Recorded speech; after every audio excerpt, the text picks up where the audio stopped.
All right, guys, we are live on this beautiful Sunday morning. Different time for a D&D game, but we have a new Harbinger playtest, kind of a mini campaign that we're going to be running with some amazing players here. We're going to get to the intros in a little bit, but just wanted to say good morning, and I hope everybody enjoys the session. So, Harry and Philip, you guys are part of the crew on a transport ship called Charon. You have been, I guess your mission or your job is to deliver some cargo to what you know as Eris Moon Station. Now, Eris Moon is a moon that is pretty much where Spectre technology was created. It's a place where there's a lot of mystery around it.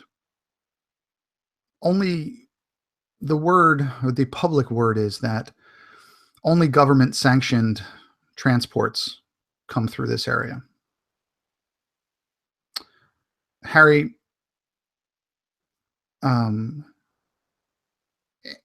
Andor Johns has been on this ship for a while.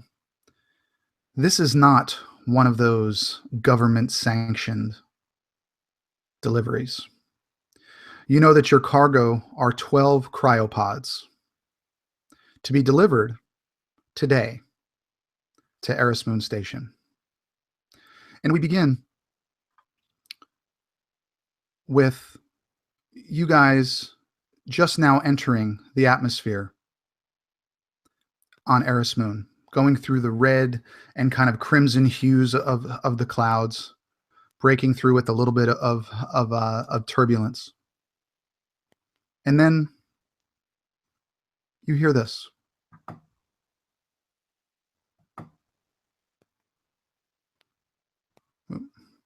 Sorry, getting going here.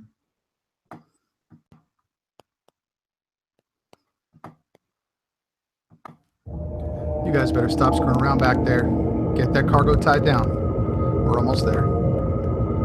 Eris Moon Station, this is Transport Charon, requesting landing clearance.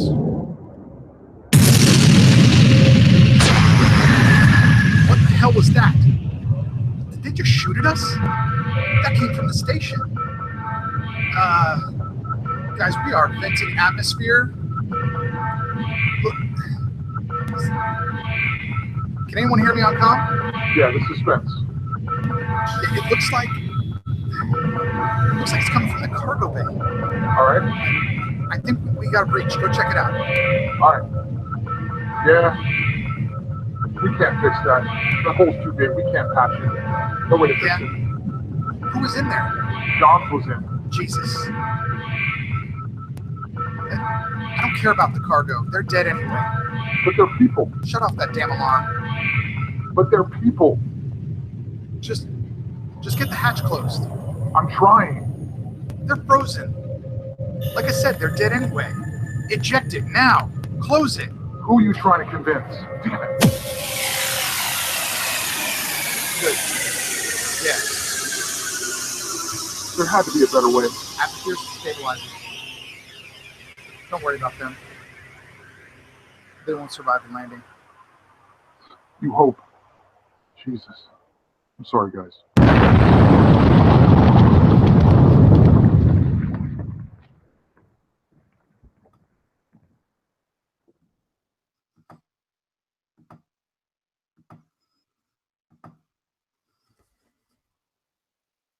And as the dust settles,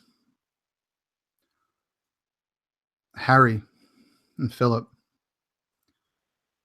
you guys are the first to wake up. You see the twisted metal and everything that was in this cargo bay just strewn everywhere. You see cryopods split in half. You see pieces of bodies. But it seems that the blood is still frozen within them. It hasn't yet thawed. You see cryopods that are cracked You see just even one with one of the beams, one of the structural beams going through the chest of one of the people that was in this cryotube. You count 9 cryopods destroyed. You find 3 that look to be intact. But Harry, as a doctor, your character knows that these pods need power to keep these people alive. They are all out of power. You know that you have only a few minutes if you want these to survive. Philip, Andra, as a representative of AIC, as she wakes, what would she be thinking? What would she want to do in this horrific scene? Shit, man. Did they shoot at us? Oh, I gotta check these resources. I want to assess the damage. Realizing 9 3/4 of our product has been lost. Oh man, I gotta go check out what's remaining here. I want to go and inspect the collars of the 3 remaining cargo pods. You see the name tags on all 3. N, Rhodes. R, Racine. And J, Steele. You notice the yellow collars on Rhodes and Racine. You notice a red collar on on Steele. Okay, so I go over to Steele's pod, and I want to. It's shattered. No, his is actually perfectly fine. You just know Okay. it only has a couple minutes of power left. Shit. I think there was. I'm gonna look around and see if maybe there's anyone else alive that can try to help me keep this pod alive, or keep this pod. Out of the corner of your eye, you would see Harry's character and/or John's. He would be moving slowly, but you would see him moving. All right, I'll go over to Harry's character, slap him, like, shit. Hey, are you awake? Stop that, lass. Ugh. Oh, what a headache. Shit. They eject me? Fuckers. Right. They're gonna know where we are. Let's just open up these cryopods and thaw these guys out. Whoa. I think we need to make sure that these pods are delivered with the assets frozen. We don't want to wake these guys up. I'm sure they'll be around. They'll come pick up their product. How do you think those pods are powered? They don't long-term I'm sure they got to have some sort of batteries, maybe with a 12-hour life. I doubt it. Well, let's see if some of the other ones we can rig up and use as spares. Just we need to make sure that this steel pod, we need to make sure that he stays frozen. Mm-hmm. Those other ones, whatever, they're spares. All right, you go look. See how much power we got left on these pods, and yeah, he'll go over and sort of check any like power reading on the actual pod. Give me a technology check here. Okay. Is that based on int? Yeah, it's going to be an int roll. Cool. Oh, that is an 18 plus 3, 21. You can see that the pod with the name Steel has approximately 15 minutes of power before the occupant will be deceased. The other two, Racine and Rhodes, are moving much faster, and they have less than 5 minutes.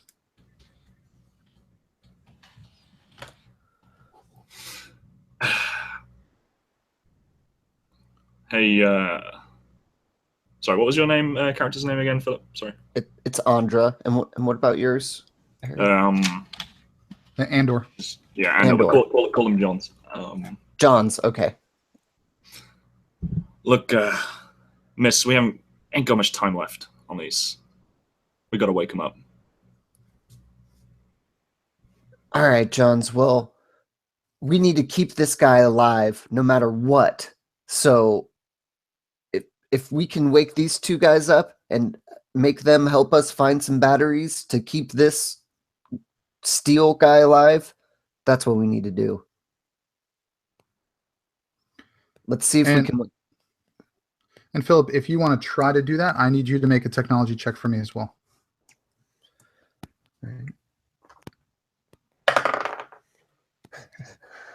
I'm just basically still dazed from the crash and just frantically hitting buttons on the cryopods. I have no clue what I'm doing. Okay, just roll me a straight D20, please. And just no modits, just tell me what you get. Did you get a nat 20? Yes, I just rolled then something within you takes over. You don't really know what you're doing. You really don't have a clue. You're just frantically pushing buttons. And by some miraculous coincidence, you hit the right one. And the pod for Racine and for Rhodes, you hear kind of that seal just, and as they open, you see this kind of blue colored mist coming up, and you see both Lionel's character and Leonardo's character sleeping, it looks like soundly, secured in these pods. And they begin to stir. Lionel and Leonardo, I need you both to make a Constitution save for me.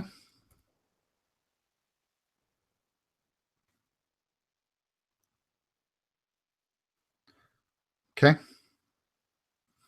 Natural 1. Okay. Lionel, your character, over the course of just about a minute, he comes to very well. He's groggy and everything. Your character is going to suffer from one level of exhaustion for right now. Leonardo, something went wrong. Maybe they just didn't notice it with you. And you do suffer from one level of exhaustion.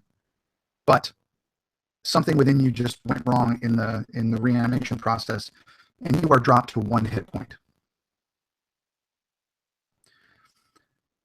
So with these two coming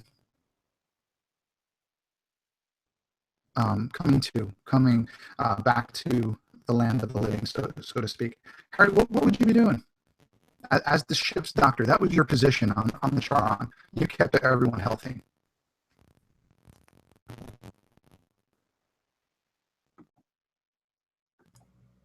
Did you say it went? Is Michael still there? Oh, you've gone kind of like high-pitched robot. Oh. Hold on. Give me 1 second.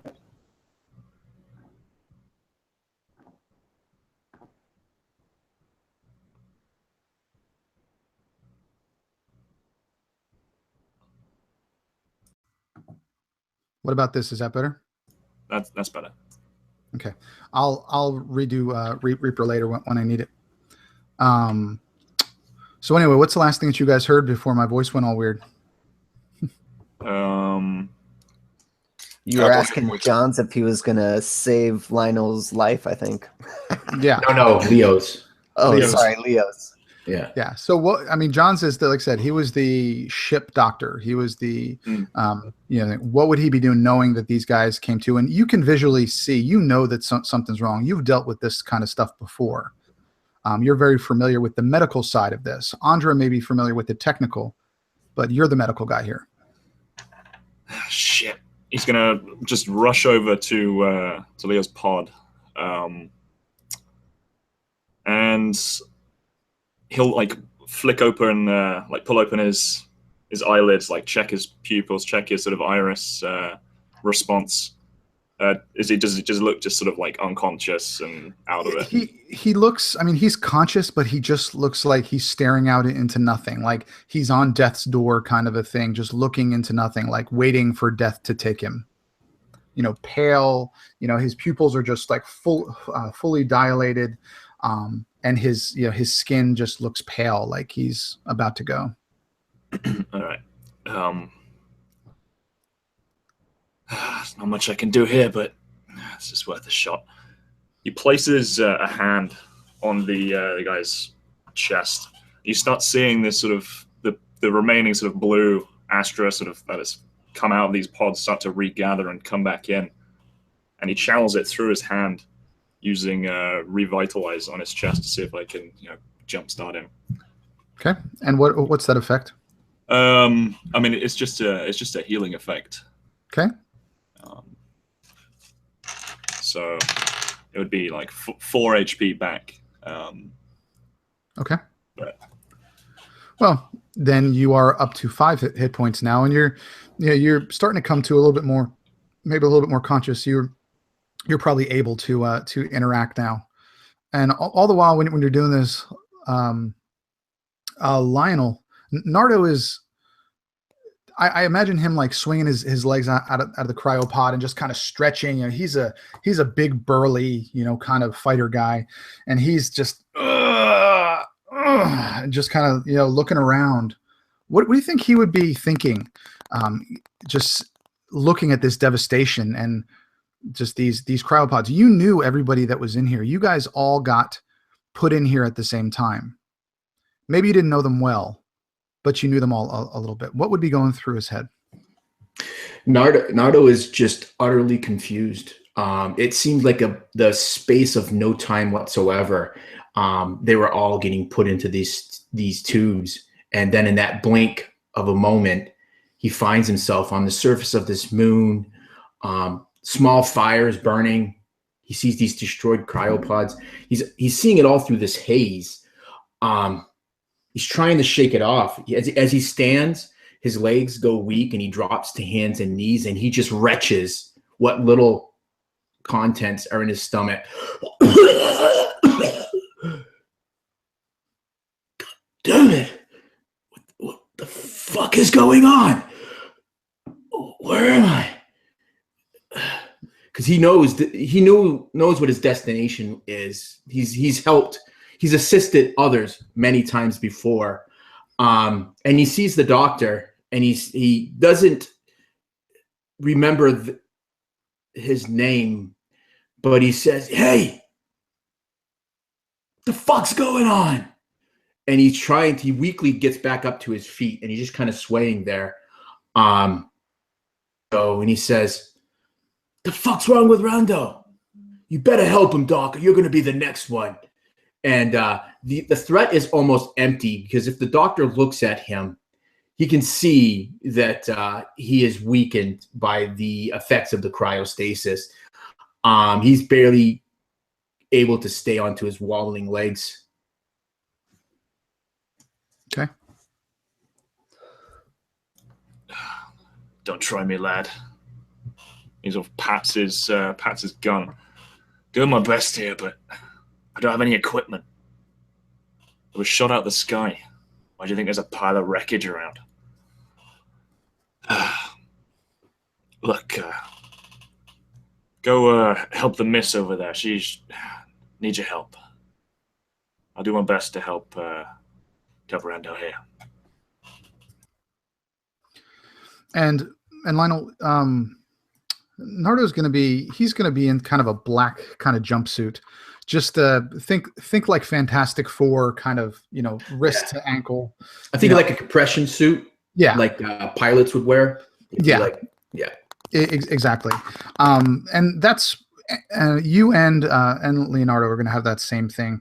Both Andra and Andor are going to have just their standard, whatever they were wearing for this.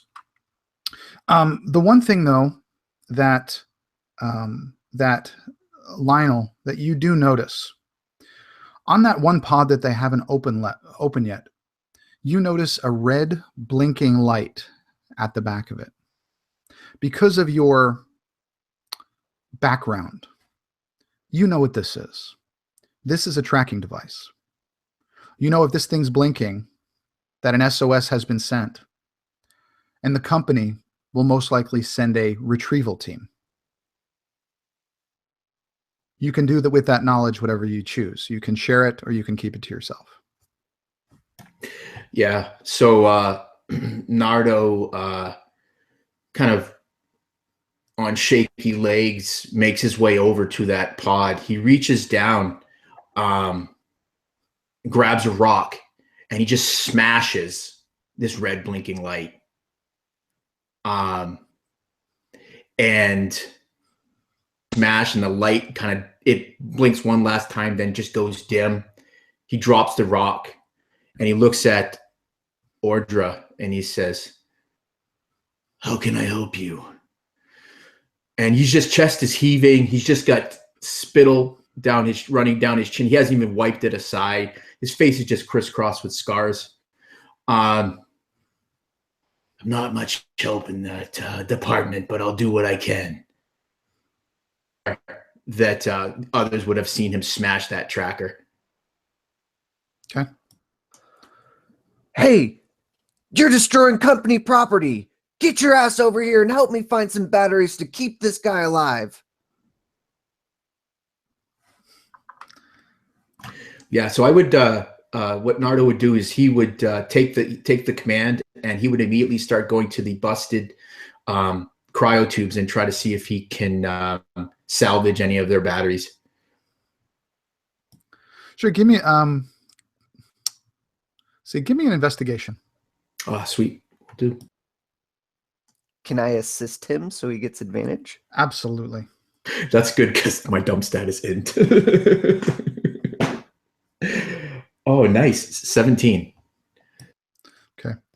You guys find several batteries, probably about half a dozen, very easily interchangeable. Andre, you would know that would probably add about 24 hours worth of power to this.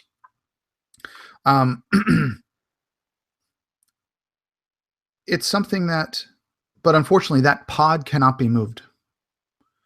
It's thousands of pounds. It's connected to the hull and to the power of this. Well, was to the power of this cargo bay from the ship. You can keep it alive. You can keep, but you wouldn't be able to move it. Just for your own knowledge, Lionel, you can ask that question, and you don't have to do that in chat. Okay. Yeah. So what would Nardo know about the guy, the red collared guy in the tube? You would know that his name is James Steele. This is someone that you yourself helped retrieve. Yes, Leonardo, you're coming to. You yourself aided in his, as they say, retrieval. Right. You would know that he was from a Bastion Prime. You would know that he was an outspoken opponent of AIC tech, very much against Spectre technology. He's one of the most prominent figures. And when you had to go retrieve him, you did find it rather ironic. But to your knowledge, just as most people, everyone who goes into the Spectre program is a volunteer. But you never heard his story about how he actually became one. Because in your experience, many who volunteer don't start out that way. When you retrieve them, often there is some conflict. But in the end, anyone that you have ever retrieved has always signed that paper that says they volunteer.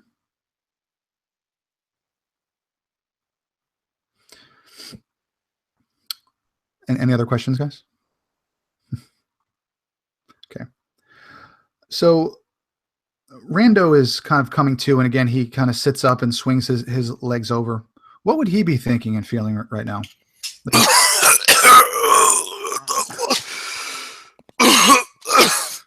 I can't fucking see.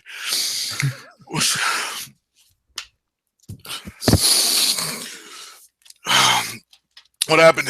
What's going on? What's going on, guys? I can't fucking see anything. What the fuck? All right.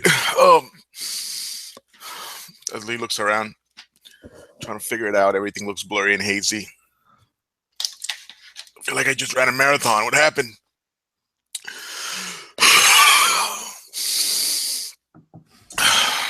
And he's just scared, trying to figure out what's going on. And how would you guys respond? We had a bit of a bumpy landing. Fucking bumpy. Fuck. Yeah, just be lucky you're alive. Oh, right. What went wrong?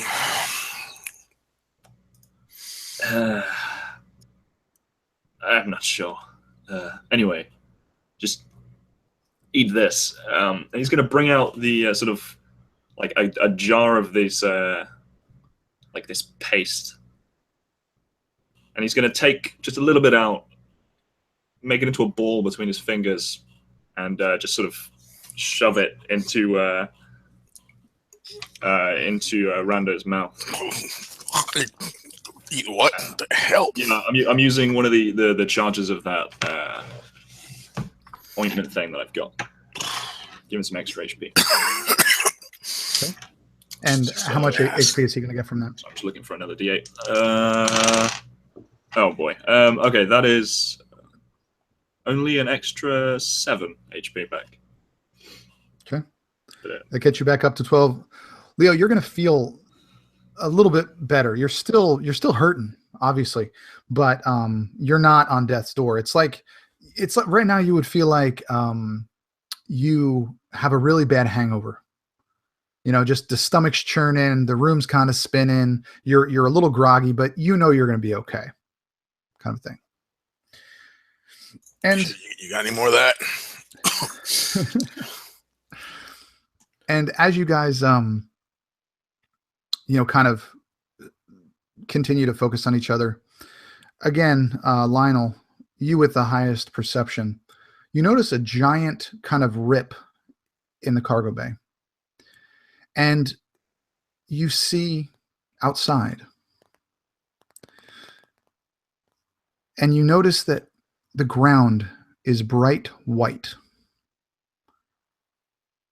You can only assume that this is Eris moon. But from space, the moon looks red. When your eyes scan up from the ground, you notice that the clouds, the atmosphere, are this crimson hue. And you remember a story that you were told a long time ago, that before AIC started their research, that this moon was just normal white. But 10 years after they started trying to create this technology, the moon became red. Of course, those stories are meant to scare people. That it's the blood of the innocents, that they're just this evil, conglomerate company. But maybe the part of that story was true, that this moon used to be white. And in the distance through this crack, miles and miles away on the horizon, you see what looks to be structure with a clear dome covering it. And you just hear outside kind of the of wind going through. Eris moon does have an atmosphere. It is thin, but all of you can breathe. But Andra, you don't even notice that this atmosphere is thin. Implants within you allow you to take in less oxygen. It's something that the company required.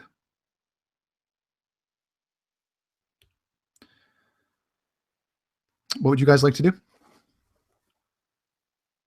So Nando is in the midst of reclaiming one of these batteries from the spent from a spent cryo.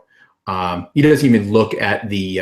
He doesn't even want to look at the dead person inside, because he knows more likely than not he was he was on the team that claimed them, and to see them not have the privilege of becoming a Spectre is such a waste in his mind.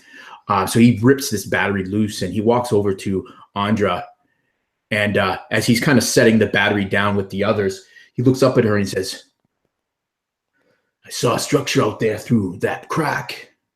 It makes sense. We do what we got to do here and maybe make our way over there. We won't survive here long. We could probably get help there." Company Protocol 26 states that you must remain at the site of the incident and never abandon the red collars. However, if you feel like you need to abandon your post, then feel free. The fuck's a red collar? What are you talking about? Look, Protocol 26. you're a yellow collar. You're a yellow collar. James Steele is a red. He's it, guys. He's our most important asset.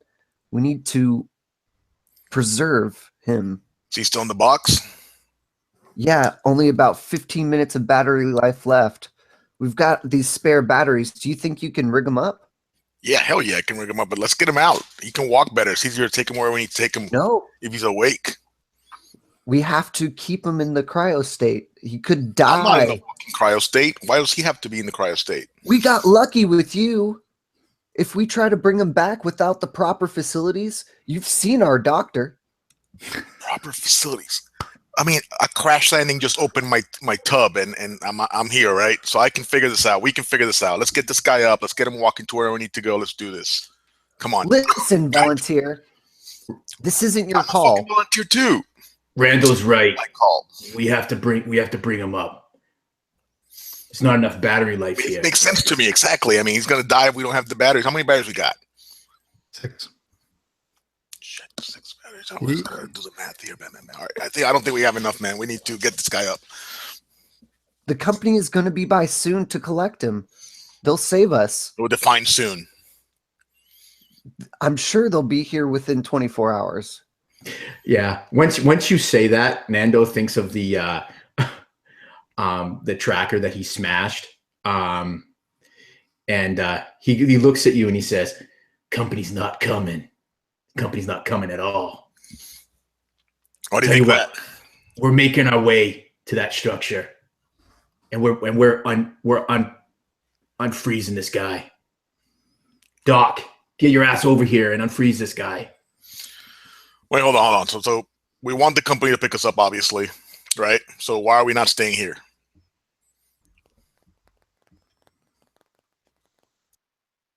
Yeah, Nando doesn't answer the question. He hears it, but he doesn't answer it. He has his own. He knows why he smashed that tracker. He's just not saying to anybody.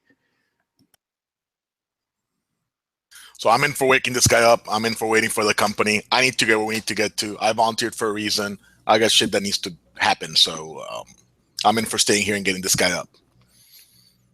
Screw Protocol 26 or whatever the hell that is.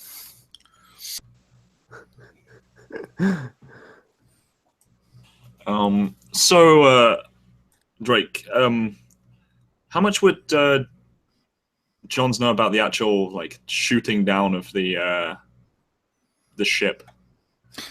Well, or did he just suddenly get ejected? Yeah, you would know that. You were probably knocked unconscious when the initial hit happened. You don't know. You didn't even hear probably, except in your comm, but obviously you were unconscious. So you would probably remember the bang. You would probably remember, the rushing of air, and you somehow stayed within that cargo bay and survived. So he would know very little except that the cargo bay is, it's kind of an emergency procedure that if there's a breach or something, that parts of the transport ship can be loosed to not compromise the rest of the ship. But it's a last ditch effort, last resort type of thing. They wouldn't have done it unless they didn't have a choice, especially with you in it. Yeah. Look, if my crewmates are still alive, they'll come looking for me, and the company will come looking for us.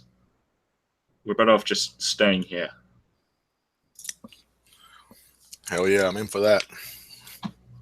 We've got to. I don't think we want to wake up Steel, though. He's gonna die, man. He's going to die if we try to wake him up.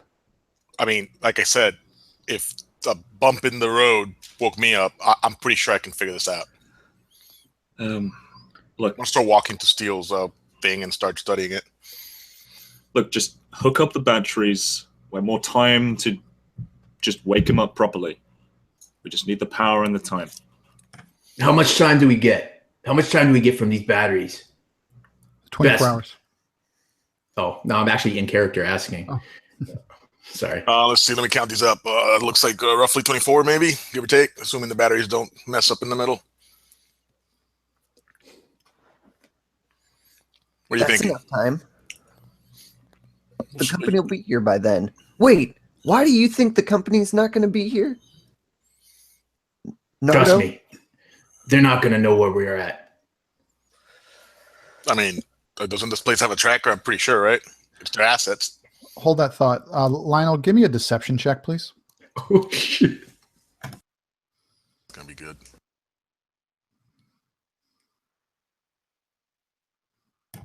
Yeah, I got a 6. Andra, liar, liar, pants on fire. You know that he is full of shit. I'm just going to go ahead and pull out my handgun and cock it. And I'm going to say, Whoa. What's going on?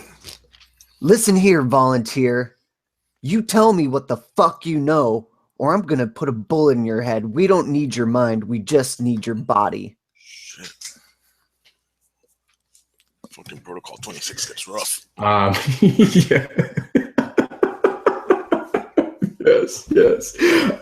So what's the distance between us? Are we fair, like within like maybe 5-10 feet of each other near the red cauldron cryo? Yes. You guys are all kind of around it. I'd say within 10 or 15 feet. Yeah. Yeah, I imagine the cryopod's probably between us. Yeah. Right.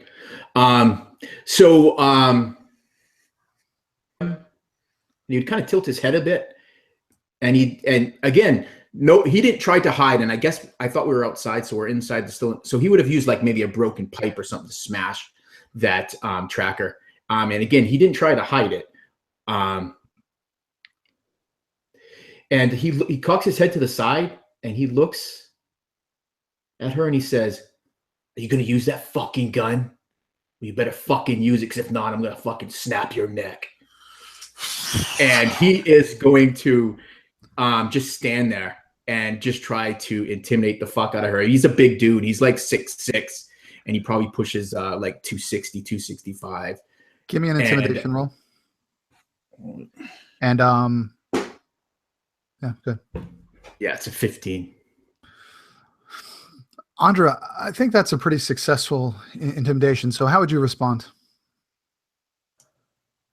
All right. Shit. Look, I'll holster my gun and say, look, I'm just trying to take control of the situation here.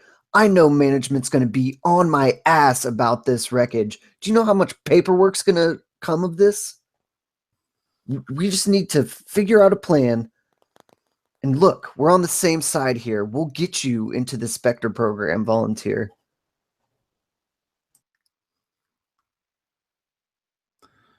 And with that, Rando begins to kind of rig these batteries together. I need you to roll me a technology check, please.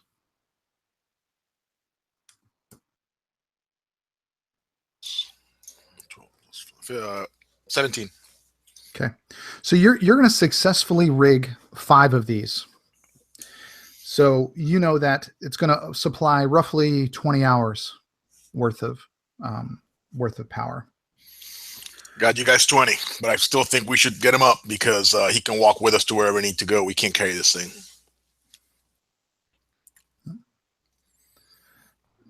Harry, what would Andor be doing? What would Johns be up to here? Would he just be sitting, trying to help? What would he be going through his head? He is just waiting for the batteries to be rigged up, and then studying the actual pod to see if there's any sort of broken bits or malfunctions that will screw with waking this guy up. Just like giving it a once over, because if something's broken and he tries to wake him up, he could kill him. You don't see anything obvious on it. I mean, obviously there's scratches and dings here and there, but from your experience, nothing that would inhibit the reanimation process or the awakening process. It's a good thing these are tough. Yeah. You think you can make him come to, Doc? Give it a shot. It's going to be difficult not doing it on a proper power source. We'll see. I think, he's going to try and just wake this guy up. Okay, give me a medicine check. Sure. That is a 18 altogether. Okay. Then you, unlike Andra, you know the proper sequence of buttons to push, and luck had nothing to do with it. And just like the others, you hear the and the top of this pod opens and that blue mist comes out. And I need anyone there. Let's just do Harry. Harry, roll me a Constitution check for him, please. That's a 14 on the die. Okay. He's down to about 10 hit points. He's got 1 level of exhaustion as well. But he does begin to come to, and he looks at you and he's like, where am I? What happened? Who are you? You're that doctor. Are we there yet? There's been a bit of a mishap, but we're waiting on the company to come pick us up. Waiting on the company? Why would you wait on them? We need to go. I don't want to be here. I don't want to wait for the company. Shh. Don't worry, James. They'll be here. Yeah, that's what I'm worried about. I didn't. And he's just really fuzzy. He's kind of just trying to figure out his words, but his brain isn't completely awake yet. And he looks at you, and on your kind of uniform, Philip, it says AIC. And he looks at you, and he's visibly angry. He's like, "You're one of them. We need to get away from this guy. He's just for the company. He's going to kill us all." Whoa, don't you guys? I'm not going to kill you. You're not, but your bosses will. All these stories that we hear about volunteers, fuck that. There's no volunteers. There's always an angle, some way for them to get us to sign these papers. They're giving you immortality. Why wouldn't you volunteer? Maybe I don't want immortality. Especially when it's not my choice. Wait. You're saying that you did not volunteer. I look at Andra. What's going on? Sure, I signed the paper. But did I volunteer? No, I didn't have a choice. But it certainly looks that way on paper. there's tons of people that have my story. Realizing that you and Lionel are in the same type of getup, he said, you two, do you fall into that prisoners on death row that are volunteering, or did maybe they have an angle on you two as well? Once he says that, that strikes a chord with Nardo. You know, he thinks back to the situation that got him where he is. You know, that young girl, but it wasn't just any young girl. It was his daughter. They were going to take her. Actually, he was going to take her. And they didn't care. But he took her place. That's how he could save her. And so when he hears that, before he even knows it, he's agreeing with James. He's like nodding his head, and then he realizes, and then the company man comes back and he says, "We all volunteer." Yeah. I love that official statement. Volunteers. What about you? And he looks over at Rando. What was their angle on you? Or were you as dumb as this guy was? Listen, you can call me whatever you want. There's no angle, all right? My family needs me to do this. I'm doing this for my family. So I'm getting volunteered. I'm getting to wherever I need to get to. I don't care what the fuck happens to you. Andra, what's this about volunteers not signing, being forced to sign crap? What is he talking about? Look, I wasn't forced. Everyone's a volunteer here, and that's not what I'm asking. Listen, I'm saying this guy is saying he was forced to sign. You're saying they're volunteers because there's paperwork. This guy's lying. Why would you even believe him? You volunteered. Nardo volunteered. They're all volunteers. The company wouldn't do that. And with this, James would actually lock eyes with Nardo, and he would say, something within him would just kind of be saying to you, like, "Come on, man, tell the truth." Would you respond, or would you keep it? He doesn't. Nardo doesn't respond with words, but as he's very uncomfortable with the look that James, the locking eyes with James. But what happens is his right hand goes up, and underneath his compression suit, you can see this outline of like what must be like a necklace or something, and his hand touches that, and he just turns away. Whether it's because he's ashamed or whether he just doesn't think that obviously Andra can't take the truth. Either that or she just doesn't care. So he didn't say anything.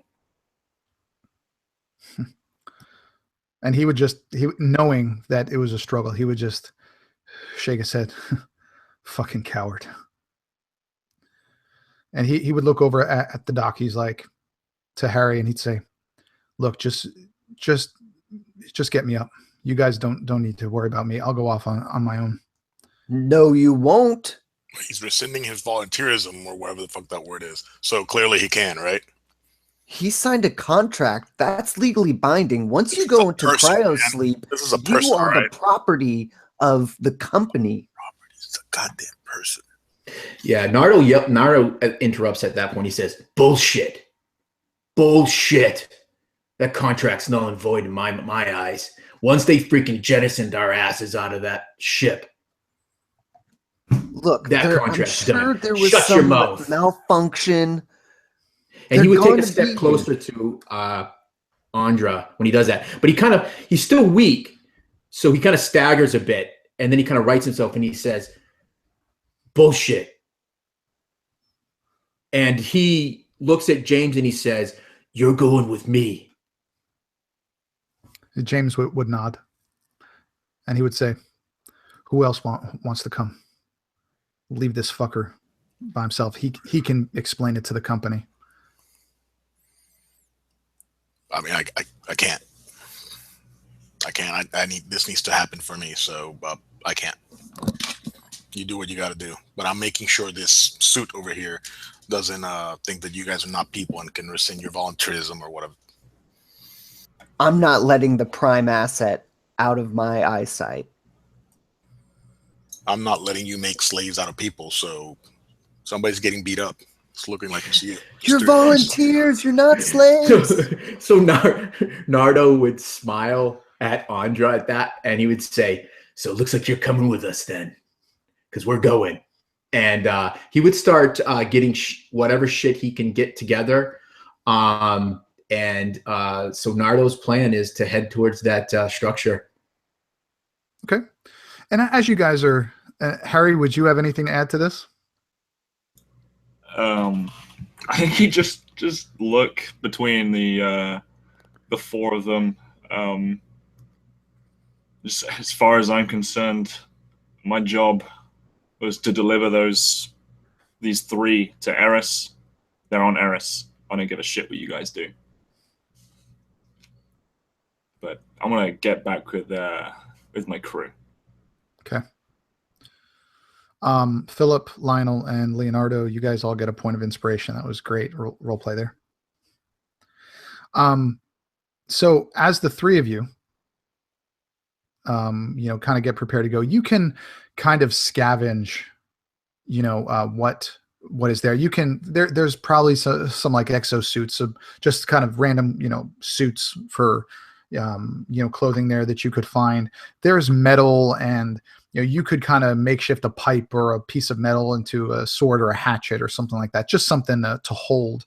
There's no firearms. There's, no anything like that.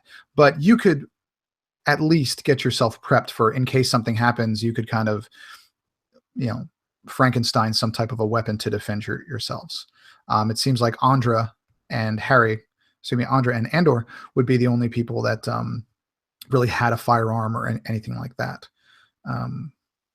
So with that, I will say that Andra, you have what you began with, your handgun and your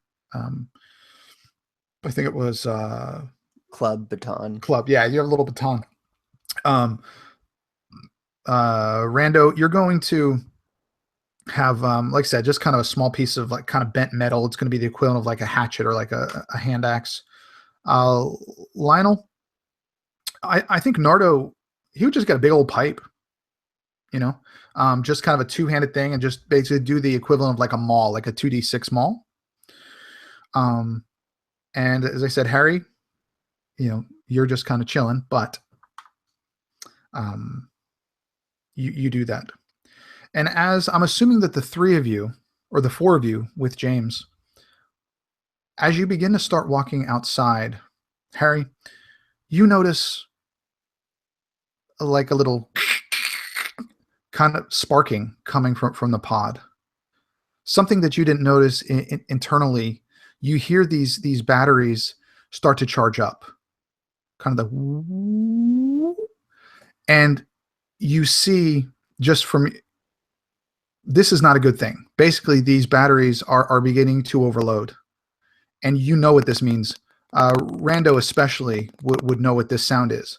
That means these things are about to explode, and you know that these power packs will probably destroy the rest of this cargo area. You probably have one round, maybe two. All right, guys. You guys need to go. I go over to the power pack, and I'm going to attempt to defuse them real quick, and I'm going to use my my auto succeed if possible. Okay, then you absolutely succeed in that. You basically disconnect the batteries so that only the initial one inside, it explodes. You just hear a, and you see kind of blue flames coming out the back, and this just kind of noxious smoke, which to be toxic, begins to fill the cargo area. I start moving away as fast as possible then. Okay. Harry, what would you do? I think without screaming in real life, he would scream, just everyone get the fuck out. We gotta go. Okay. And as you guys go outside, you notice, as I was saying, that wind just going through. You notice that the air, it's pretty cold. It's probably 45 Fahrenheit. I'm sorry, Harry, I don't know the Celsius scale, but you can do that for me. But it's kind of a brisk, cold. It's not too cold. It's not going to kill you or anything. But you also notice that the ground, it's like white sand. And there's patches on this white sand of black and gray. It looks like powder, kind of like talcum powder. It's brighter white. It's like snow, but it's not snow. And as you begin to get probably 20 or 30 feet away from this kind of square cargo hold, you can see how torn apart this thing was from the outside. Areas are just ripped. There's holes ripped. It's cracked. And all of you would kind of think to yourself, how the hell did we survive that? And at the very front of the cargo bay, you see Nardo. You would notice this is an impact from some type of a weapon. This didn't happen in the crash. The metal is pushed in, but it's also seared as if it was some type of a plasma weapon. This wasn't torn off in the crash. Would you share that with your companions? Or would you keep it to yourself? As things stand now, Nardo would keep it to himself. He's not quite certain. He's a little taken aback that Rando taken the position that he did because they've spent a lot of time together. So yeah, he would keep it to himself. Okay. And Harry, along with your dagger and whatever other weapons you would normally have, you also have a small. It's kind of like a tricorder, but it's more of like a medical scanner. It tells you basically how hurt people are, what needs to be done, that kind of thing. So it can scan items for bacteria, DNA, stuff like that. Basically, think of it as like a small kind of tricorder. So in the distance, you guys do see this domed structure. Just from your knowledge, you know that there's probably about a dozen or 24 of these facilities on Eris Moon, and this is just the surface level. All of these stations or these research facilities are connected like a hive throughout this moon. There's some from the sky. You've seen pictures of train rails and stuff like that, but there's very little on the surface of this planet. It's kind of a barren thing. And right now, as I said, it just looks like a white sand desert. And you see these red, kind of crimson hued clouds swirling above. Have you ever seen like a sunrise and has that pink, that bright pink, but just a little bit more red? And that is the entire sky. And as you begin to walk more, between yourself and this domed structure, you see something strange kind of sticking out. It's not directly in front of you, but off to the left. It looks like some type of a pipe or, I don't know, basically like an exhaust port, several feet around. And it's probably 10 feet tall. And coming out of the top of it is red plume of smoke. And it's going all the way up into the atmosphere. Surrounding it, you see what looks like plants. And as you walk closer, they're beautiful. It's this bright spot of color amongst this white and red, background. There's greens and yellows and reds, and it almost looks like they're all with their, like the top parts of their flowers, almost like they're like filter feeders or something. They're going into the smoke and coming back. And there's probably 6 or 7 of these things, probably 10 or 12 feet tall. It doesn't look like there's much to them except this stalk, but it's a biological, something that none of you have ever seen. Especially, and of course, you've never seen this, smokestack billowing out red. So what would you guys like to do with that?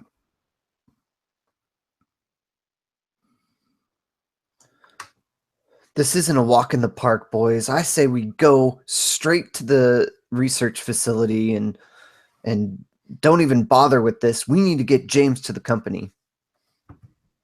And you too.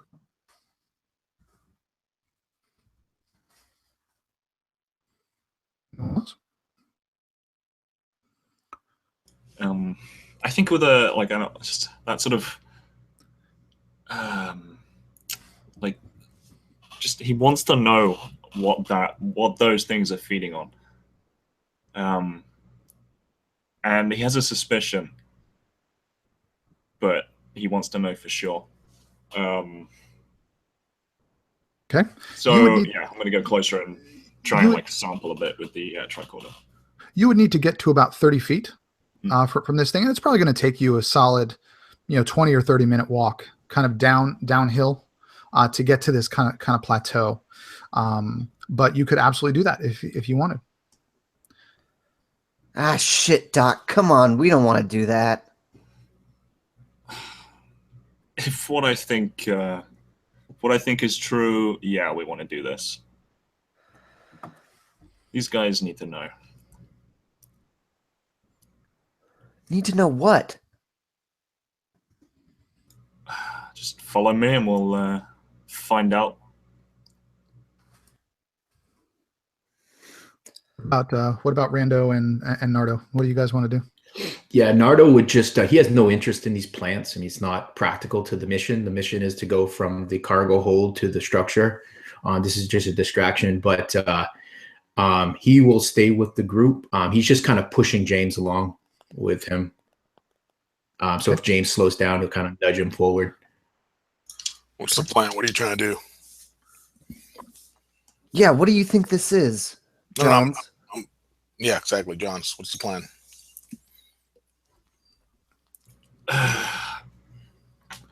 Hey, spit it out, man. We're here. Look, I want to know what those guys are pumping out. Because it's Astra exhaust. Who cares, man? I haven't seen anything that can live off Astra dust. And James kind of chimes in. He's like, look, I have no interest in going to that city. So if the doc wants to check this out, we can check this out. But I'm not going back to that city. And he would just start walking very kind of confidently and directly towards that plume of red coming out of that pipe. Probably right next to the doctor. Does it look like Astra at all? Or is it just looks more like smoke? Well, you've you know that Astra can take many forms. Astra can be solid, it can be gaseous, it can be like a sticky kind of liquid fluid. So Astra can be anything. So I think Nardo would just not know. He just wouldn't. So yeah, as you got up. So would you guys follow the doctor and James down there? And Rando, would you?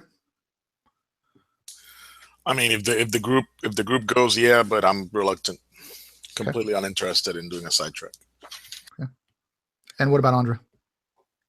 I guess I can't let the asset out of my eyesight, but I kind of want to let Rando go a little bit forward and kind of pull Nardo back just for a second and be like, look, Nardo, when the time comes and the company calls, we need to get James to the company. He's our top priority, and I need your help. I need to know that you will help me get him there. Nardo looks at her and he nods his head. But what he's thinking is, I'm probably going to bash her head in with this pipe at the first opportunity I get. But he nods to her. He goes, understood. And after about 20 minutes of walking, Harry, you stop about 20 or 30 feet from this thing. And as you're standing right by it, the size of these green, this brightly colored green looks like some plant. is just kind of astounding. They're twice as tall as you are. And said this pipe comes up about 8 or 10 feet, and their kind of filters are just going in and out of the of this plume. And as you scan this thing, you do detect traces of red astra at first. You detect carbon, but something very strange comes up on the scanner as well. Human DNA. How would you react? Fuck me. Oh, Jesus. I mean, what's like the percentage of this human that's human DNA part of this plume? Is it a lot, or is it just a little bit?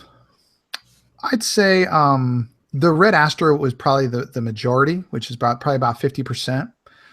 The human DNA sequences, it's not really a percentage as much as it's multiple, like hundreds of different DNA strands.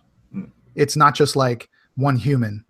It's like the DNA is infused into these plume of smoke.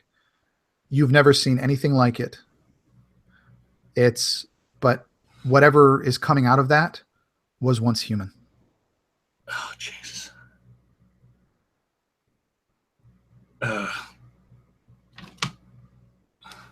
Yeah, guys, I'm not going near them. I'm not going near that city. Fuck them.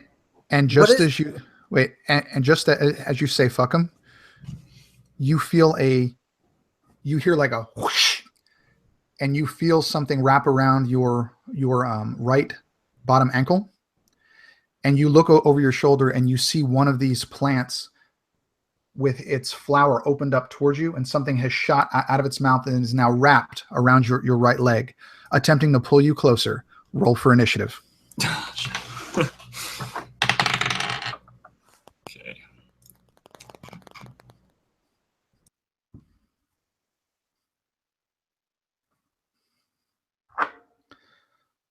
All right. All right, Harry, you go first, and then so we're going to go Harry, me, Lionel, Philip, and Leonardo. Okay. So Harry, what would you like to do? As this thing is, you can feel it pulling.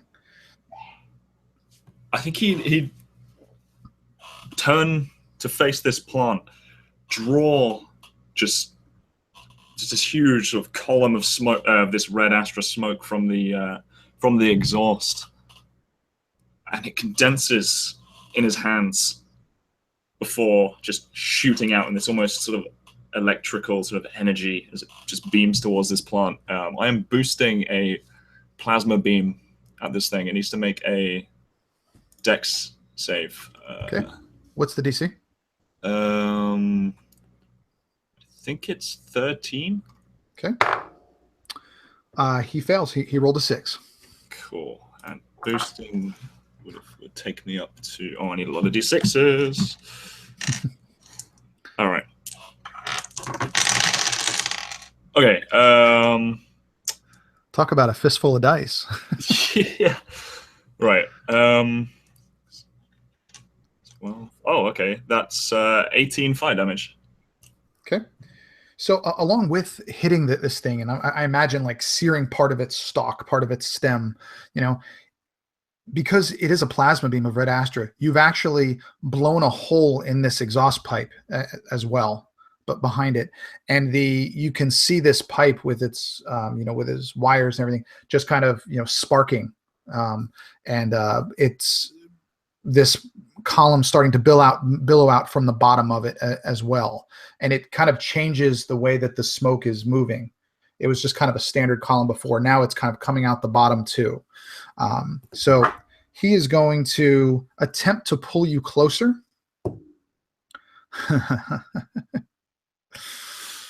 Hold on, I'm just going to show you.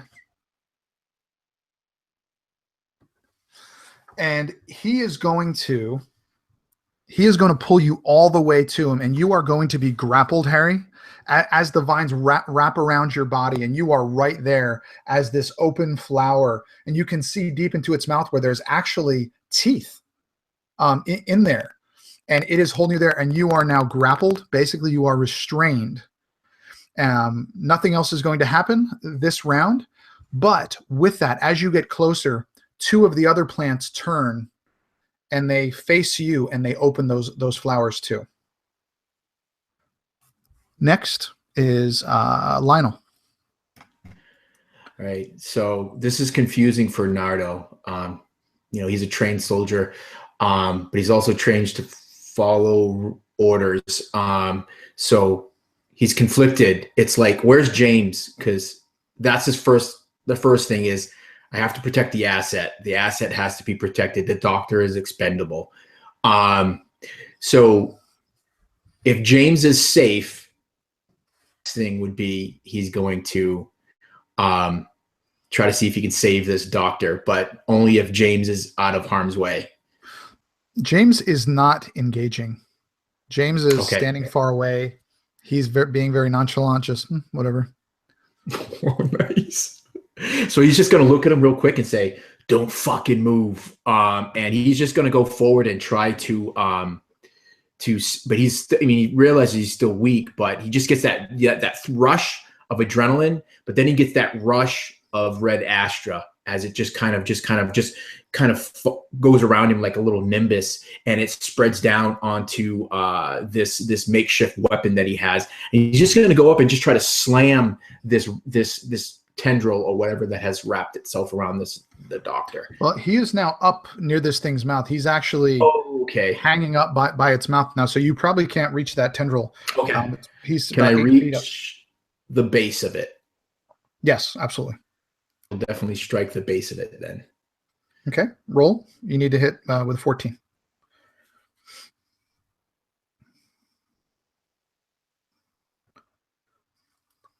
Yes, I got a 17 all up. Okay, roll for damage. All right.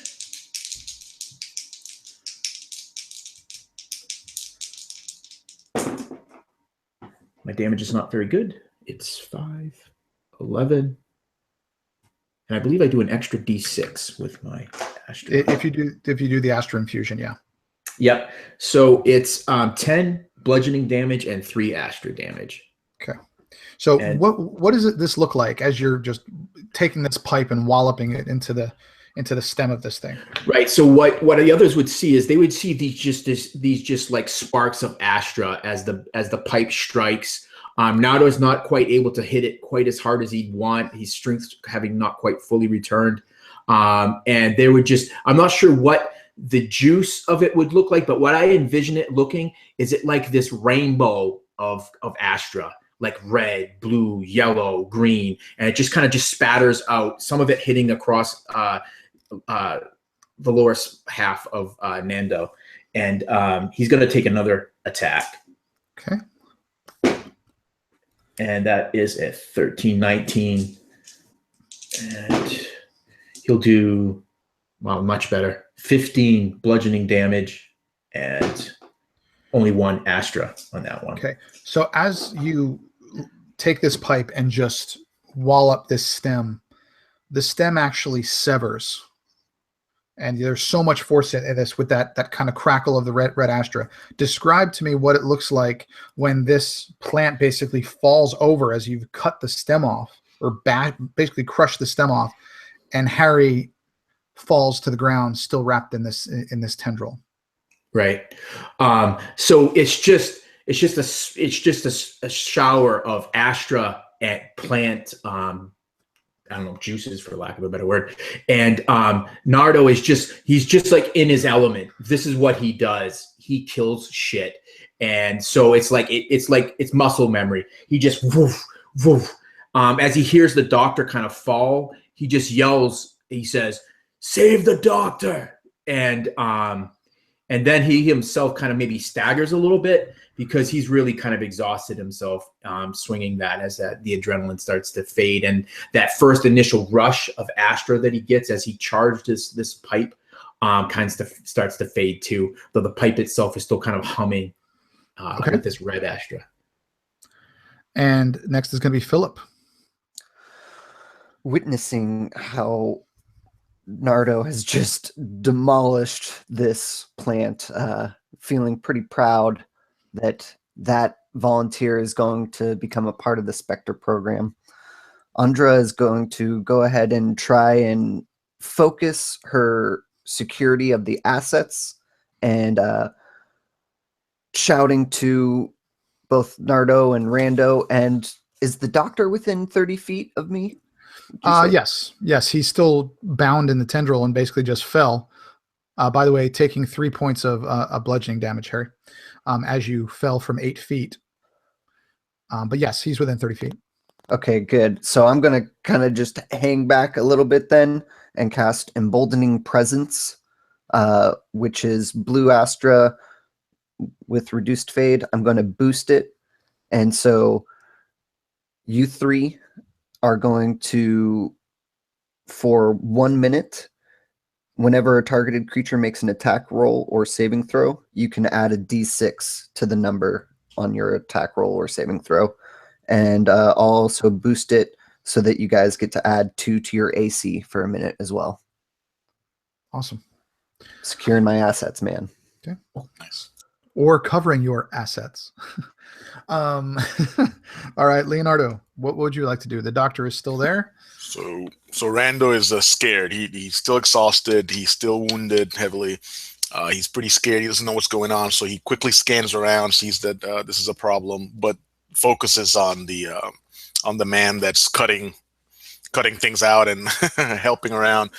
So he quickly looks at his metal arm and does a couple little, hits some buttons, and Blue Astra pops out of it. And he throws this little blue sphere that goes and goes towards Lionel's character, Nardo, and kind of roams around him. And if Nardo's dealt with Mechanist before, then he knows that he's able to use this to increase his attack or his armor class or his hit points. And I think the character has a choice, if I remember correctly.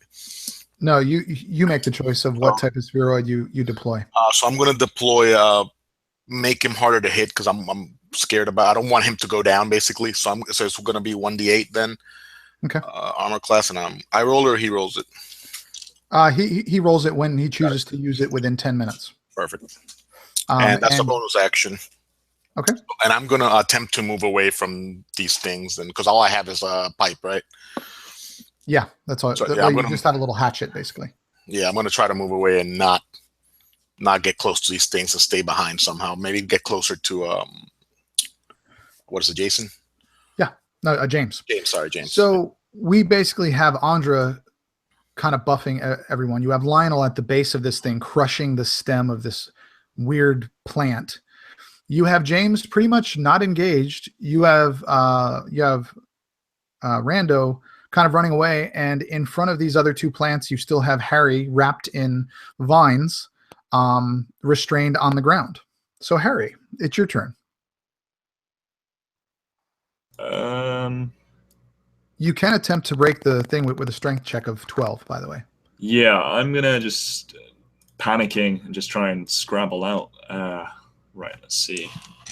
Oh boy, that strength is my dump stat. Oh, okay. It would have been fine, but no, 11. I rolled a 12, but I have a -1. So you you do it, and you're like, and you can kind of hear the vines starting to break, but they just don't give, and you are still restrained there. I'm not sure if you're restrained. I'm not sure if you could do anything with your Astra, but if you could, what would you do? Well, if that didn't take an action to unrestrain myself, I would try and void slip away. Give it a go. Yeah, that'll work. Well, I'm not sure. Is it like? I don't think it's a roll thing. No, I think you just do it. I'm gonna boost this this thing to go an extra 20 feet. All right. So what is this? What does this look like when you basically disappear? I think he'd you'd see this is like just so fast. This sort of yellow Astra sort of version of him just sort of get up, sprint to where he's going, and then it would sort of swap places. But this would be just so quick. You just see this sort of blur of yellow. And I would imagine the vines, like they're all wrapped around you, and as you go, they all just collapse. Yeah. Yeah, absolutely. So, oh boy. Next is going to be the plant's turn, and they are going to attempt to snag Lionel. And one of them misses. They both miss as you're doing that. As a matter of fact, the last one wraps his little appendage, I guess you could say, this kind of viney whip around the one that you just killed, and it actually starts to pull it up to where it was. But Lionel, you are next if you want to try to get away. Actually, I want to save the doctor. Nardo wants to. He'll rush over and just try to pull him free. I'm away. Also, you did? Oh, I okay. just realized I just went over my fade limit. Okay, so totally up, so I need to roll on that thing. Yeah, so roll that, Lionel. Harry used a spell called Void Slip and basically teleported away. I thought I didn't think that he could. Right. Sorry. Let me just roll on this thing. Oh, okay. I rolled a 1. Nothing happens. Okay, and make sure you guys are keeping track of your fades. So yeah, so Nardo does. He'll withdraw. He would just kind of like he would kind of back away. And I imagine these things are kind of whipping at him, and he's just kind of batting them away with this pipe that he's using as a maul until he gets back far enough away to the others, and he's kind of breathing heavy. He's just covered. The lower half of his compression suit is just covered in the gore of the creature of the plant. Okay, is everybody okay? Sorry, that's fine. And as everyone kind of gets to a safe distance, probably 50 feet away, 60 feet away, you see the two other plants that were there. They've stopped kind of going through the Astra cloud. And you see them with these tentacles tearing apart and consuming the one that was killed. Almost like, like lions at a kill, just ripping pieces off. And you can actually hear them, trying to stuff them down their gullet. And there is just a pool of, like you said, it's just kind of like a rainbow of Astra, and in this kind of juice as they're doing that. And for a moment, you guys, I would think, especially Harry, you'd be kind of captivated by watching these life forms do this. And you notice then, about 5 feet in front of them, a little door flips open and it kind of shoots the sand over. And you see a small little, it almost kind of looks like a spider, but it's mechanical. And it has a lens on the front of it and a red blinking light on the back. And it kind of pops up and skitters over to the pipe and climbs up the pipe and looks at the damage. And he kind of goes up to the top. He basically circles the pipe a few times. The plants really don't pay it any attention. But after a moment or two of looking, it kind of skitters down and it starts coming towards you. And it stops about 5 or 8 feet away from you, Lionel. And all of you hear, "Please remain calm. Retrieval unit has been dispatched. Repair unit for exhaust port Z9 dispatched as well. Please stay where you are. Thank you. Have a good day."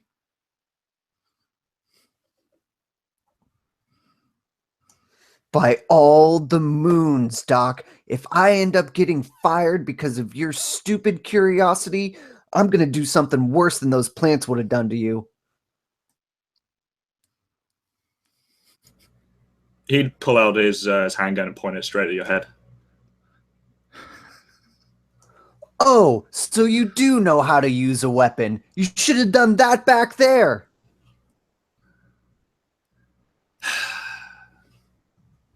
No. You work for that fucking company. Do you know what's in that smoke? Bits of fucking human DNA.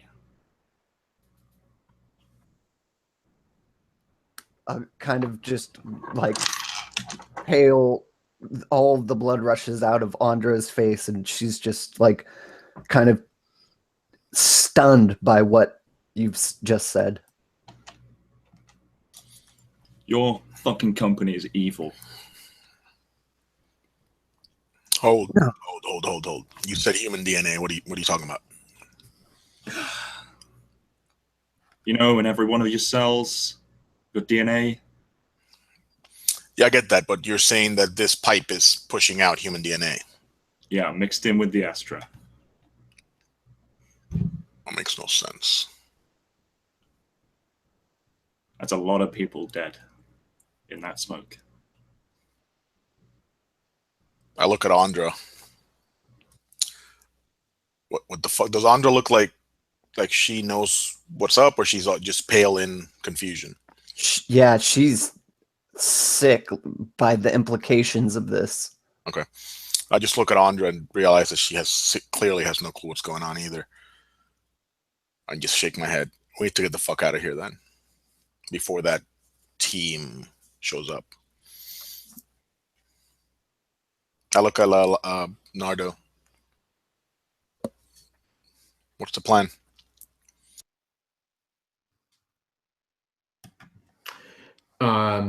As Nardo, before you even ask the question, Drake, if you would allow it, Nardo would just close on that spider and just smash the shit out of it. Because that's what he was going to do anyways. So, Absolutely. just actually fits really nice now. I won't have my guys, everyone in the group trying to kill me. So yeah, I'm just going to smash the shit out of it. And it just kind of begins to repeat that same message. And as you go over to it, it's just, as it's just, and the, it just kind of, crushes it, and it kind of explodes, and shrapnel everywhere. You just hear kind of that recording. Please run. And the very last thing you see is that blinking red light just stop, just go dark. And a few moments later, Nardo, you would know this distinct sound of a dropship coming. And looking in the sky, you can see from this dome 2 ships coming toward you in the distance. There is no cover.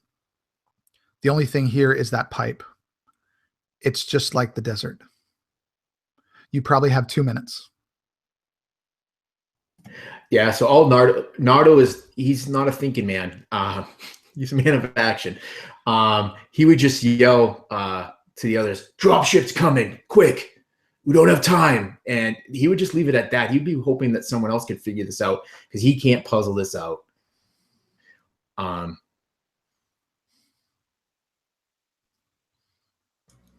We're all fucking dead. We're all fucking dead.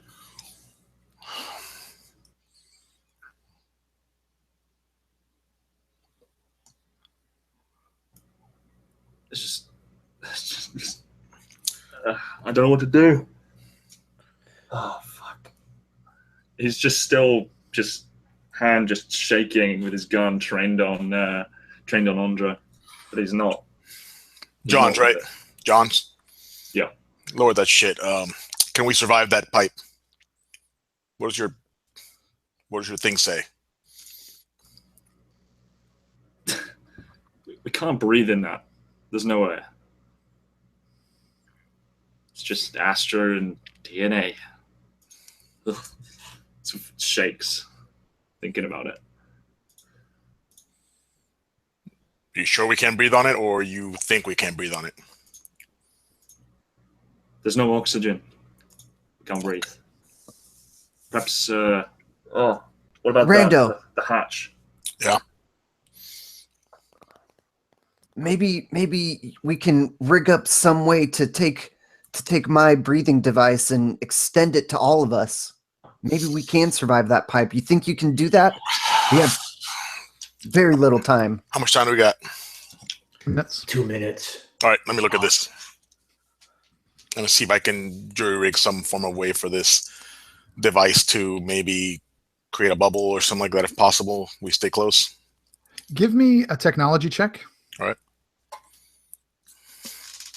That's a Actually, 12. Give me 2. Okay. That's actually I have to roll for inspiration. So I mean not inspiration, for exhaustion. So that's 12 for the first one, and the second one is an 11. I'm going to use inspiration for that. Okay. It's a natural 20 inspiration for the second one. You lucky son of a bitch. Yeah. You are familiar with these exhaust ports. Your background is in the mechanical. You're familiar with these. That you've never seen them plume red Astra before, but you know that there's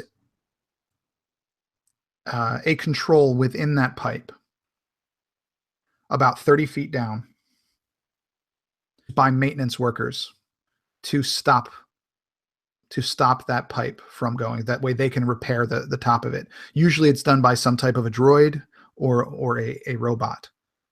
But about 30 feet down, you know that there's a lever that you can stop that thing from billowing. And there's also, that lever is at a T-junction. Okay. And they're basically service pipes. If you can get to that T-junction, you may be able to get into the piping system.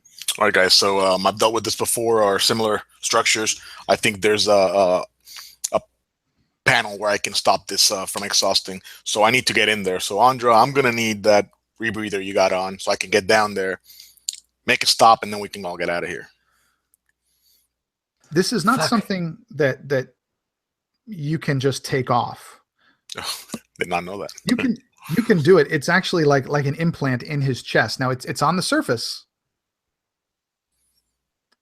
Look, you can't rip this out. I'll do it. I mean, you got tech skills. Here, is the whisper link working? We can try and see if we can talk to each other.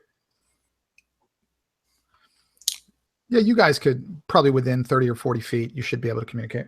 All right, let's do it. All right, shit, let's do it. Okay, so move towards there, and I want to go ahead and try to climb into the Astra pipe. And before he does that, I'm going to infuse my metal arm again, and I'm going to touch him to give him a spheroid that adds 1d8 HP in case you can't survive the breathing. Sweet, thanks. Or something attacks you.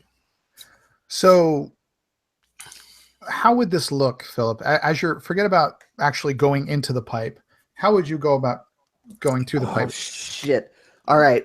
First, I need someone to distract these vine plants because otherwise they're just going to gobble me up. So I need you, Nardo, to go and Hulk smash, distract these things so I can try to jump in there.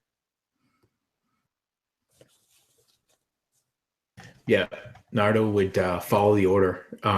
He would still have that spheroid floating around him, and yeah, he would go in, just start smashing away, try to distract them. Okay. In the process. Okay, so you're going to try to actually attack the plants then. I'm just gonna. So we saw this door open on this that the spider thing came out of. Yes. So I'm imagining that's where the access port is. So I just want to clear a way. So I imagine I'm going, Nardo's going ahead, and Andra is following behind him. The access, the little spider door thing, it's just a small little hatch. It's not big enough for you guys. Okay. I'm sorry if I didn't describe it. The only two ways he could get into that pipe are through the hole that Harry blasted at the base of it, or to actually climb to the top of it and go down the center. Yeah, we ain't got no time for that. So we're going through the blasted hole. So that's the way that we're gonna go.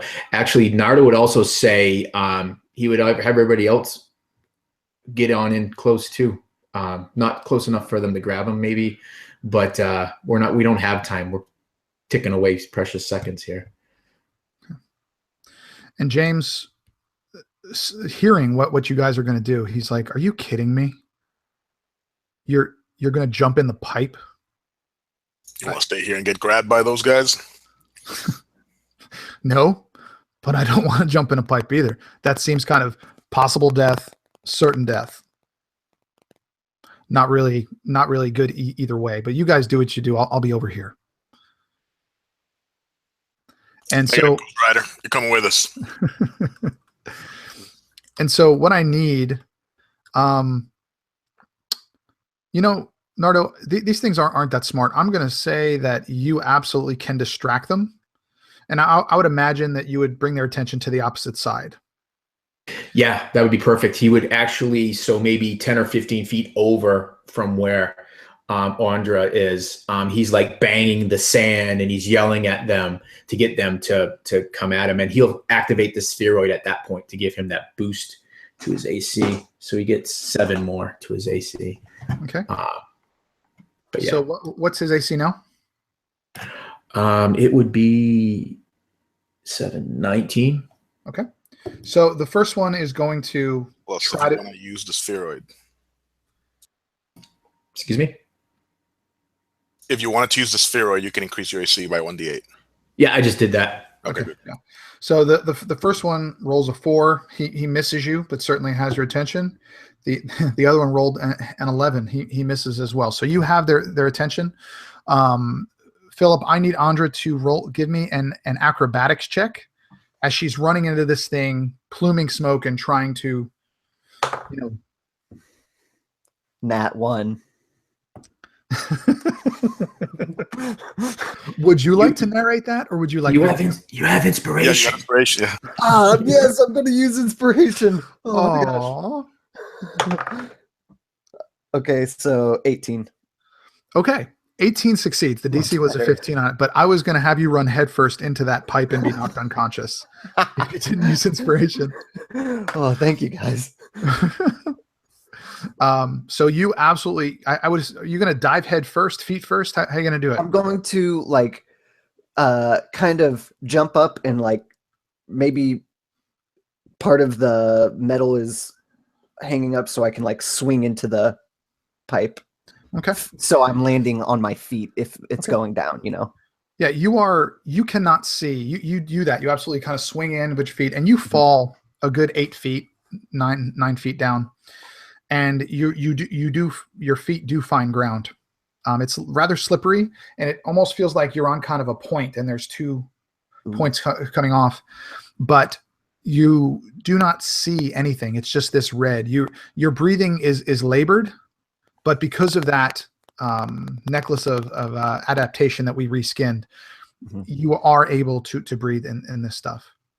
And I would imagine that you would kind of be like feeling around, trying to find this lever that Rando told you about. Where's the lever, Rando? Look, it's roughly 30 feet in.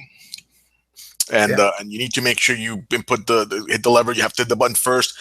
Code is 73 and probably, maybe, I'm not sure, depending on the brand. So yeah, just let me know what you see. I can't see shit down here. Just find the thing. We'll figure it out. 30 feet in, give or take. And you would, as you get kind of closer down, you would kind of just work your way down a little bit, and you would see through this kind of these pale lights. They look like yellow lights, but it could be a white light, and through the red, it's looking like yellowish orange. And you see a keypad. It's got 1 through 6, and it's got an illuminated lever on the right side. And when you hear everybody, it's like echoing through a pipe, like hello, Rando, So it's like echoing through that. I see the keypad. What's the code? All right, look in the bottom. There should be a brand for the model number. Give me the model number. I could probably tell you the code. I'll roll text for that, Drake. Sure. Philip, you can come up with the model. It's up to you. That's It's 6 the pace. plus 7, 3750. 13. All right. Do you know what it is? Yeah, DC was 12, so you would know the code. All right, so that's the one with the 1 through 6 keypad, correct? Do 1, 1, 2, and then hit the 6, leave it pressed, pull the lever. Boop, boop, boop, boop. And you would just hear like a and like some type of a door closing, and you would see that pillar of smoke begins to get smaller and smaller and smaller until you can actually see, Philip. You can actually see everything, and you can look up and actually see the sky. So you have successfully closed it. And you can also see off to your left is one of those service tunnels that still has some lingering smoke in it, but it is starting to clear out. And you see that tunnel just going. Fucking right, Rando. Get in here, guys. Let's go. All right, let's do it. Let's go. Harry, what would you do first? I think he's just gonna make a break for that hole. He'd look up the sky, see where these drop ships are. Are they pretty close? Yeah, that probably took about a minute, so they're probably about halfway to you. You can absolutely see them though. Shit. Yeah. He's just gonna fuck everyone else. He's just going in. He's not even gonna say anything. Just getting in. Okay, give me an acrobatics check. Oh fuck me. Okay. I'd say 12. Okay, you barely do it, but you do jump in as well successfully. Kind of again, same thing, flying down. But you are going to take a few more, say two bludgeoning damage as you kind of land off kilter, kind of twist your knee. James is also going to kind of see what you just did, and he's going to look up at the kind of dropship that's coming, and he can see the AIC logo on it, and he's like, shit. And he does the same thing. He runs in, and he actually messes up at first and kind of gets caught, but his pants rip, and then he falls head first in, taking 8 points of bludgeoning damage as he lands on his head. I'm assuming that you guys are going to move out of the way as people are jumping in and down that tunnel. Who is going to go next, Rando or Nardo? I'll go in. Okay. That's 6, and you said acrobatics? Yep. That's a 7. Okay, you fail. You try to get in there. And do you get caught on something? Do you trip? What does that look like? So yeah, so I'm going in, and we have this blast hole. So it catches my metal arm, and I basically turn a couple times and flip in the air somersault down the hole and just hurt myself really bad, and I'm already pretty hurt. Okay, and as you do that, I'm gonna say that you actually take about 8 points of bludgeoning damage as you follow falling damage. Fuck. And finally, we have Nardo. Yeah, so the scene is like those action movies when that last guy is trying to fight something off. So he's kind of swinging at these things, and as he does so, he misjudges where the stack is, and he strikes his head and catches it on a piece of the splayed out metal, so it cuts a gash in his forehead, and he just tumbles down. I only rolled an 8 on my acrobatics. Yeah, either way, y'all were going down there. It just depends on how much and figure about again. Let's do 4 slashing damage as you're bleeding, and we'll do 6 bludgeoning as you fall. And all of you are now at the bottom of this kind of pipe, kind of down in there. As you all kind of get settled and you move down that pipe a little bit, just because of how it's situated, you can hear this dropship landing, and you can hear voices. Where are they? They said they were here. Well, somebody was here. What the hell happened? And you can just hear them, assets are not found. I repeat, assets are not found. They must have gone somewhere else. Spread out. Look for them. And all of you, and the sounds from outside kind of slow down until you hear nothing except the of the wind. And as you look up the pipe again, the 2 remaining plants you just see just kind of swaying in the wind, like they're looking for that smoke, but there is none to be found again. And this is where we're going to take a break, guys. All right. All right. Groovy. Nice. Take a bio, do what you need to do. So hopefully you all found that interesting. Dude, Yeah, it was pretty awesome. dude, I had no plan for that pipe, bro. That was brilliant. I don't come in with plans at all, and I just put y'all in that thing. Brilliant. Nice. Absolutely brilliant. It never felt that way, Drake. Never at all. It did it for real. I agree with that. That's the point, Lionel. We were talking about that the other day. I have a beginning and I have an end. Everything in between is all you guys, and it's awesome. So yeah, we'll probably go about another hour and a half. And we will go from there. So take about 5 minutes, whatever you need to do, bio, drink, whatever you need to do. All right. Cool.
Hey, everybody.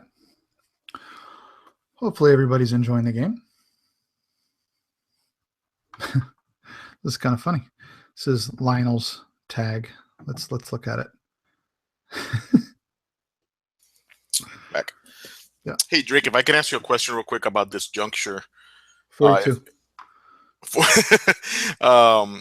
Does the service tunnel, does the Astra dust go in the service tunnel past X amount of time, or Probably the first, the first probably 20 feet is kind of, you have that like kind of residual, dust, kind of be the red dust. And it isn't just red Astra. That's just the main component. okay. Human's the other one? Yeah. Well, there's a lot of compounds, but, it's just, so yeah, this is what the workers would use to access the closing mechanism and stuff like that, usually with, a respirator and stuff like that. But, that, as you're familiar with these exhaust ports from your background, you would know that, these things are usually kind of like ant colonies. There's just, lines that run everywhere, and everything's connected. It's just a matter of knowing where to go. Okay. I'm potentially going to turn this back on when we leave. Yeah. But yeah, dude, that going into the pipe. Unexpected. That's awesome. Yeah. I had no idea. Well, that's awesome. I've explained this before. I don't prep. You have to do this. It's so much more fun for me when I get to play off of you guys. So yeah, I mean, hell yeah, I agree with that. I write a lot. I tend to write a lot, and you're right, man. You start playing with these guys, and it just changes. Yeah, because they're all brilliant players. It has nothing to do with me. It's just they give me great ideas. Especially in the Chronicles game that I have, those guys are just brilliant all the time. Started that. Yeah, I started watching. I watched most of the first episode, and you're right, man. These guys are awesome. The one in the ship.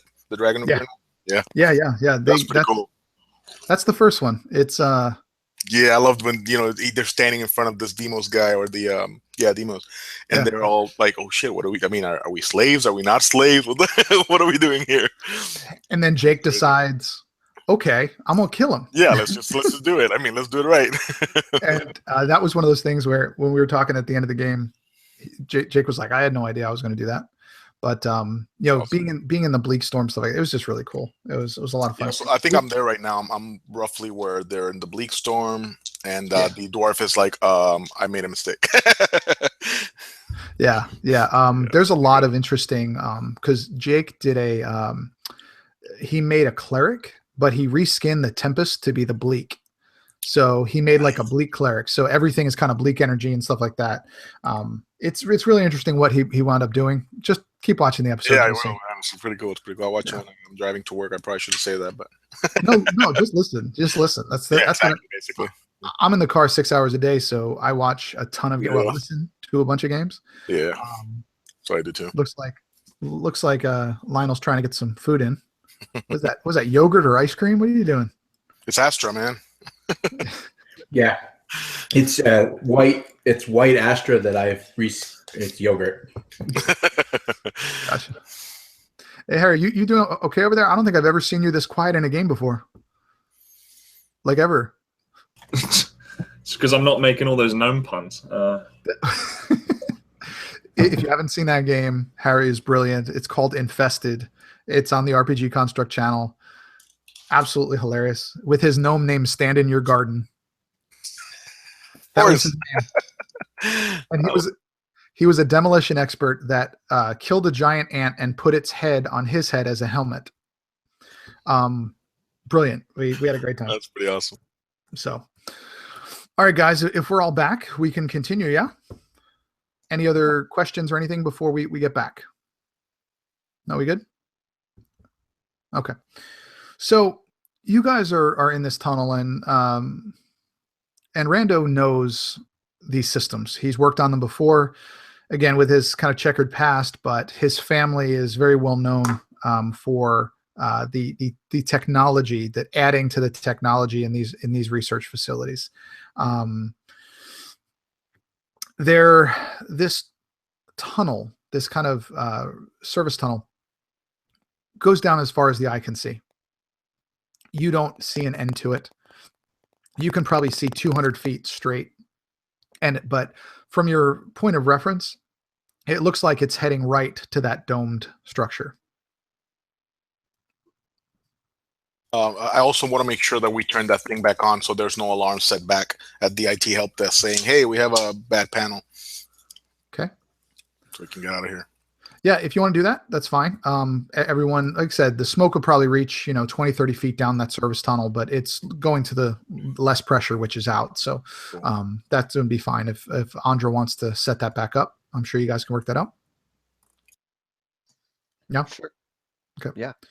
So as everyone goes down, you reactivate this thing. It opens, and you hear the as it starts to come up, and that red color comes again. And as you go down this tunnel, what are you guys doing? What are you looking for? What's your plan? What would you be saying to each other? Shit, that's human DNA.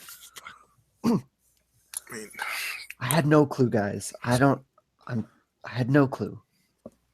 I mean, what do you think it could? I mean, what do you think they're doing? You think it's fuck? What could they be doing? My mom didn't say shit about this.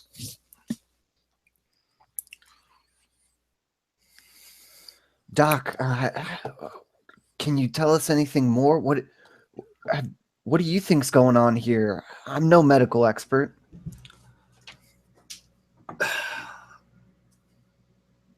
I think all these pieces of what's left of these humans are being pumped. I think they're the yellow collars. The spares. Wait, I have a yellow collar. What do you mean? What do you mean a spare? What does that mean? The fuck are you talking about? Look, there are two classifications of assets. Those with yellow collars, and Andra points to Rando and Nardo, and those with red collars. And she points to James. What's the difference? Red collars. Oh, do you? No, sorry, you go on. You go on. Red collars go on to become specters, and yellow collars are meant to help them. Yeah, John's all sort of stooped down, sort of put his finger on this sort of red dust of this tunnel. Say, this is the yellow collars. How do you know that? What else would they do with them once they're done?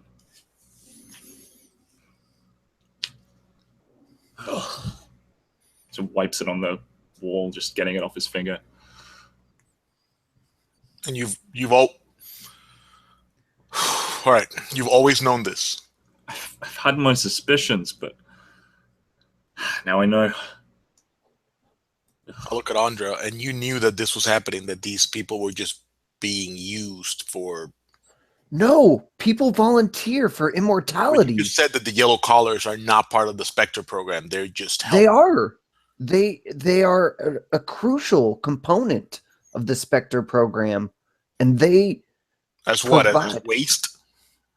I didn't know they were waste. I assumed they were used. What does your protocol say about if a yellow collar cryotube is damaged?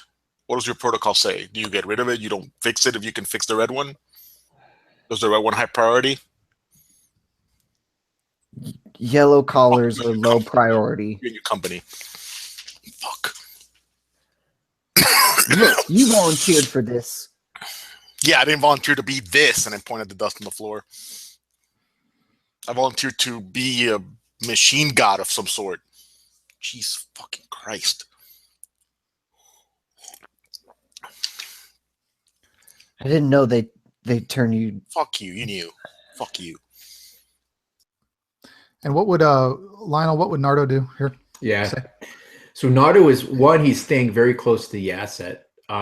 He can't help it. It's just ingrained in him. Can't let the asset get away. But he's listening to this conversation, and he's just nodding his head, and he's looking at Andra and just trying to see. Is she truly lost? Did she truly not know, or is she lying like many in ACT? I don't know how to say it. AIC tech have been lying to the people for years. I mean, whispers have been said amongst the unit that he was with, that what happened to the yellows versus the reds. But he doesn't say anything.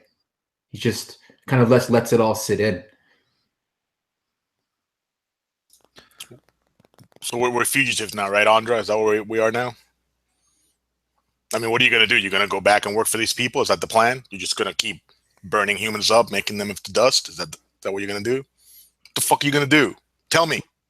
Look, I've devoted my entire life to this company. This is all I know. Oh, so just business as usual. Let's just forget about it and keep burning folk, huh? What about you, Doc? Just a courier. I'm not fucking working for these guys again. The money is not that good. Fucking right. Not good enough for this bullshit.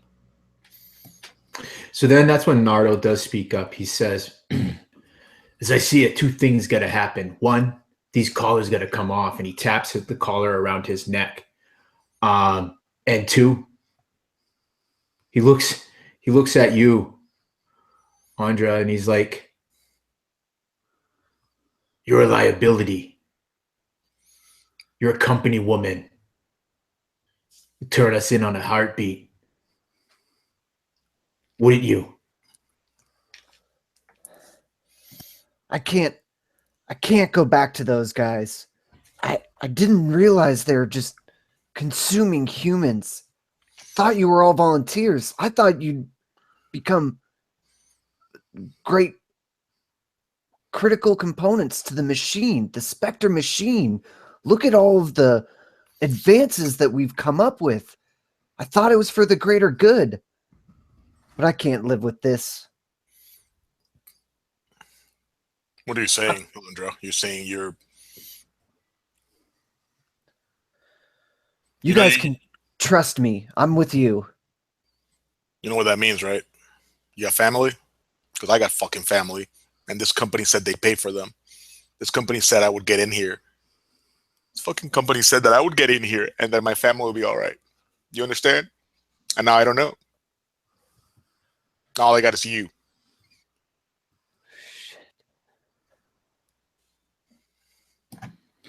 And James chimes in. He's been quiet this whole time.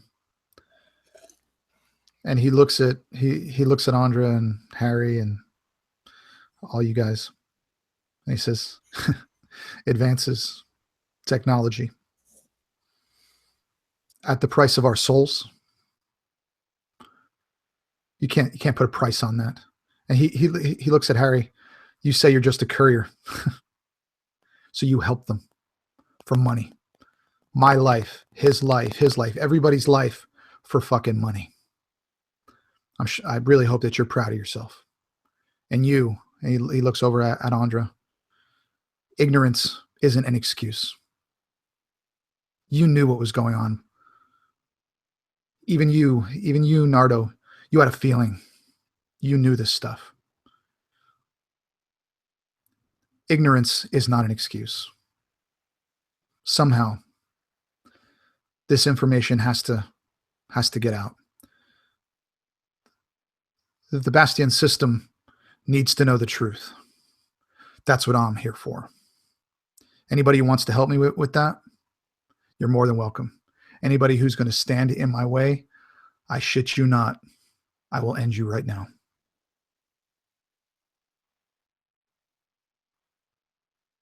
And he just kind of looks at all of you, waiting for a response.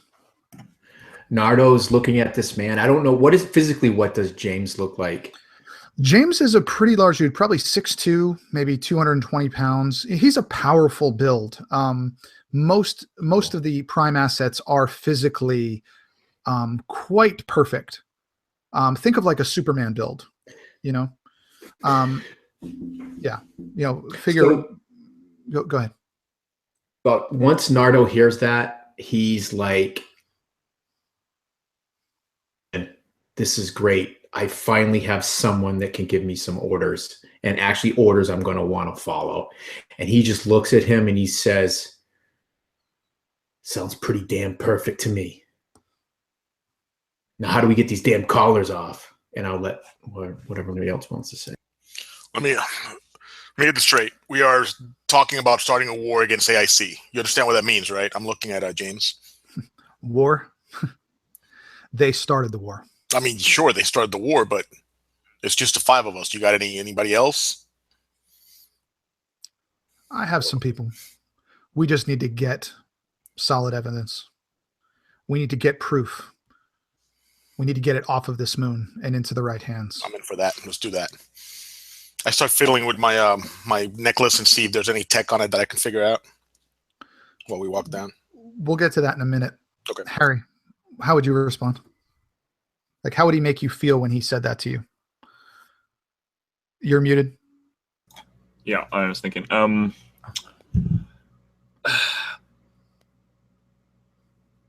Look, the money was good. I didn't want to think where it was coming from. I just followed my orders. Captain took the job. I did as I was told. Not much of an excuse. Not any of. It's not an excuse at all, but I'm going to make it right. I'm going to make it right.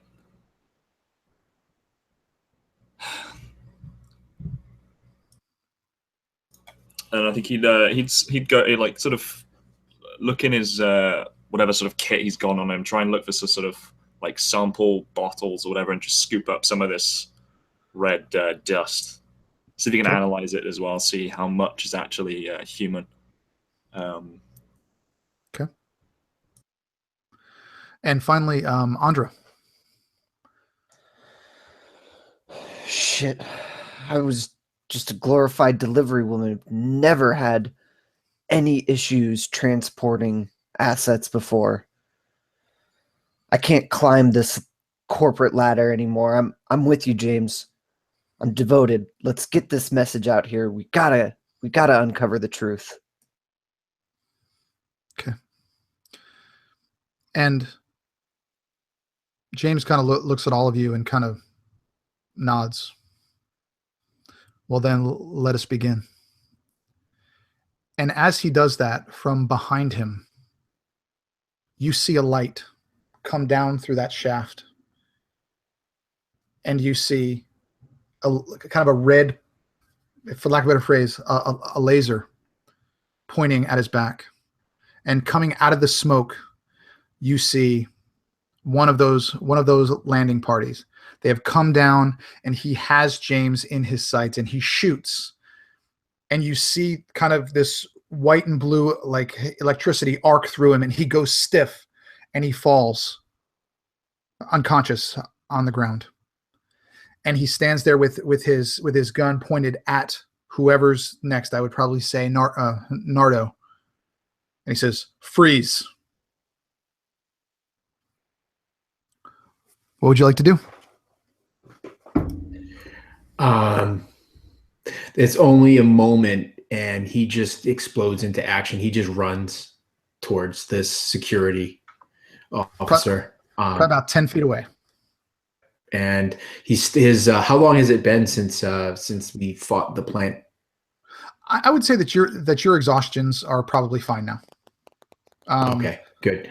Well, I'm going to re-channel Red Astra into my makeshift maul and just charge at him, knowing that there's a slight pause in the weapon after he fires it before it recharges and he can fire again. So I'm hoping I can close that 10 feet before he blasts me. If otherwise, I'm done for. So that's what Nardo's thinking. Yeah, that's what, well, I feel like 8 Mile. All right, so so that is going to be a 20, not natural. Okay, that's going to hit. What part of him are you hitting? What exactly is this going to be?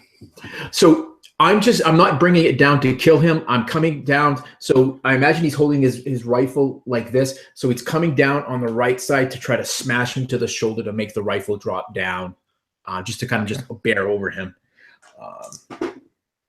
6. So that would be 11 points of bludgeoning and 5 Astra. Okay.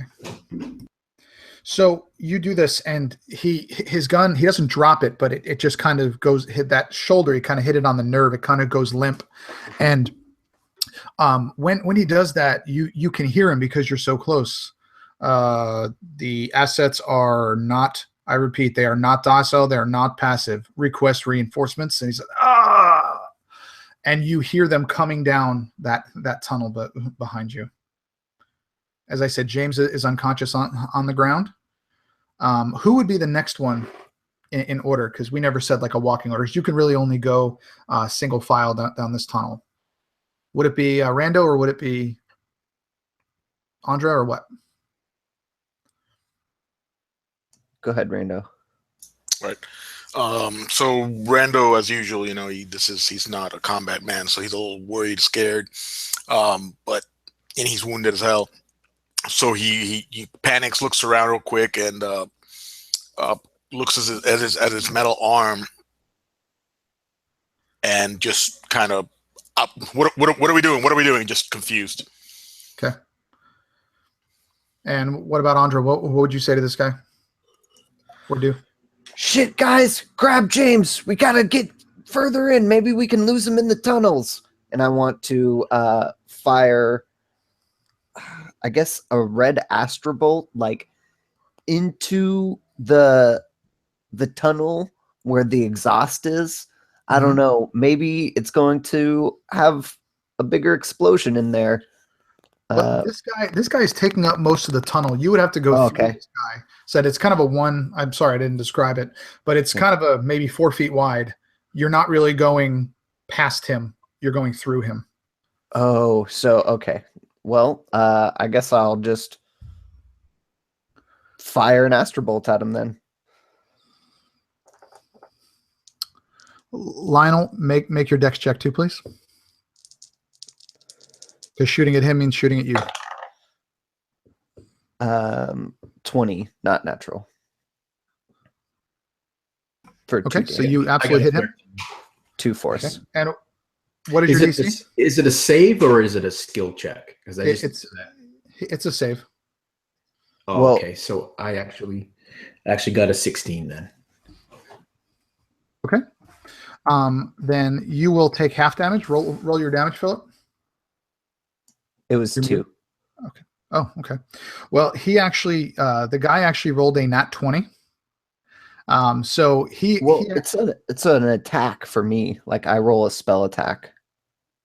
I'm sorry. Oh, sorry. Oh, say this wasn't a plasma blast. No, Astrobolt. I apologize. Yeah, so I rolled. I got a 20, not natural, and Okay. then for 2 damage. That's fine. That's smaller, so you can actually hit this guy. And so it was 2 damage. Okay. So yeah, just with that bolt, it's not really going to do much to him. It's just going to kind of hit him and but and anyway, so we're going to go with Harry next. He probably still got his medical tricorder thing in his hand. Would you know just by looking at it, like who's the most injured here, other than James, obviously? By far, Rando is. Well, he's not in the direct line of fire. Okay. Okay, what he's going to do is just from sort of within himself bring this blue astra sort of down his veins into his hands before pointing one at James on the ground and the other one towards Nardo. And I'm going to really, really heavily boost this revitalized thing. I should work out the fade. Do you mean Rando? Do you mean Leonardo's character? No, Lionel. Okay. Because he's like right on the line of fire. Right. Okay. So I need to roll. Okay, so you get. So they both get 6 HP. So James is on 6, and Lionel, you get another 6. And I just need to think about the amount of fade that took up. Yeah, you need to roll that for me. I think it only goes up by 1. Okay. Because I have all those things, but I still need to roll something. Here we go. I get to roll it twice, right? Yep.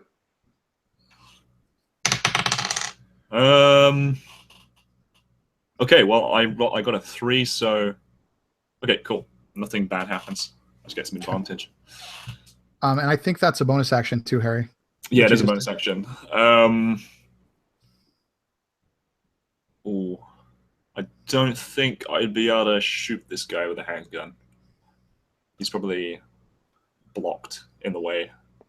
Yeah, it would be difficult. If you wanted, you could roll with disadvantage on it, but there's no clear line of sight on him.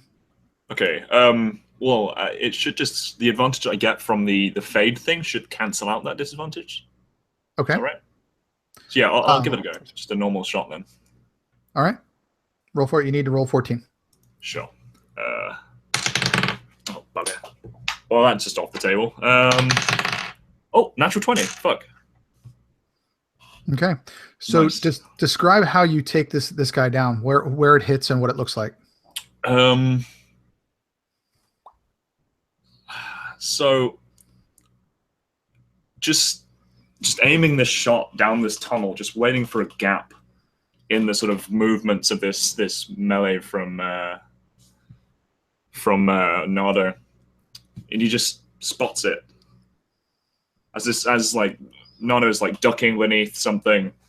He fires, bullet just whizzes straight over the top. You hear this crack, and then this thud as his bullet goes like straight into this guy's like face mask, like shattering the visor, spraying blood sort of onto the walls, joining the DNA with his own. And seeing this, you see James begin to move. He's still very out of it. Basically, he was just tased, and you see this guy fall back, but you hear people coming down. Would you guys want to make a run for it, or do you want to stand and fight? Grab James. Let's make a run for it.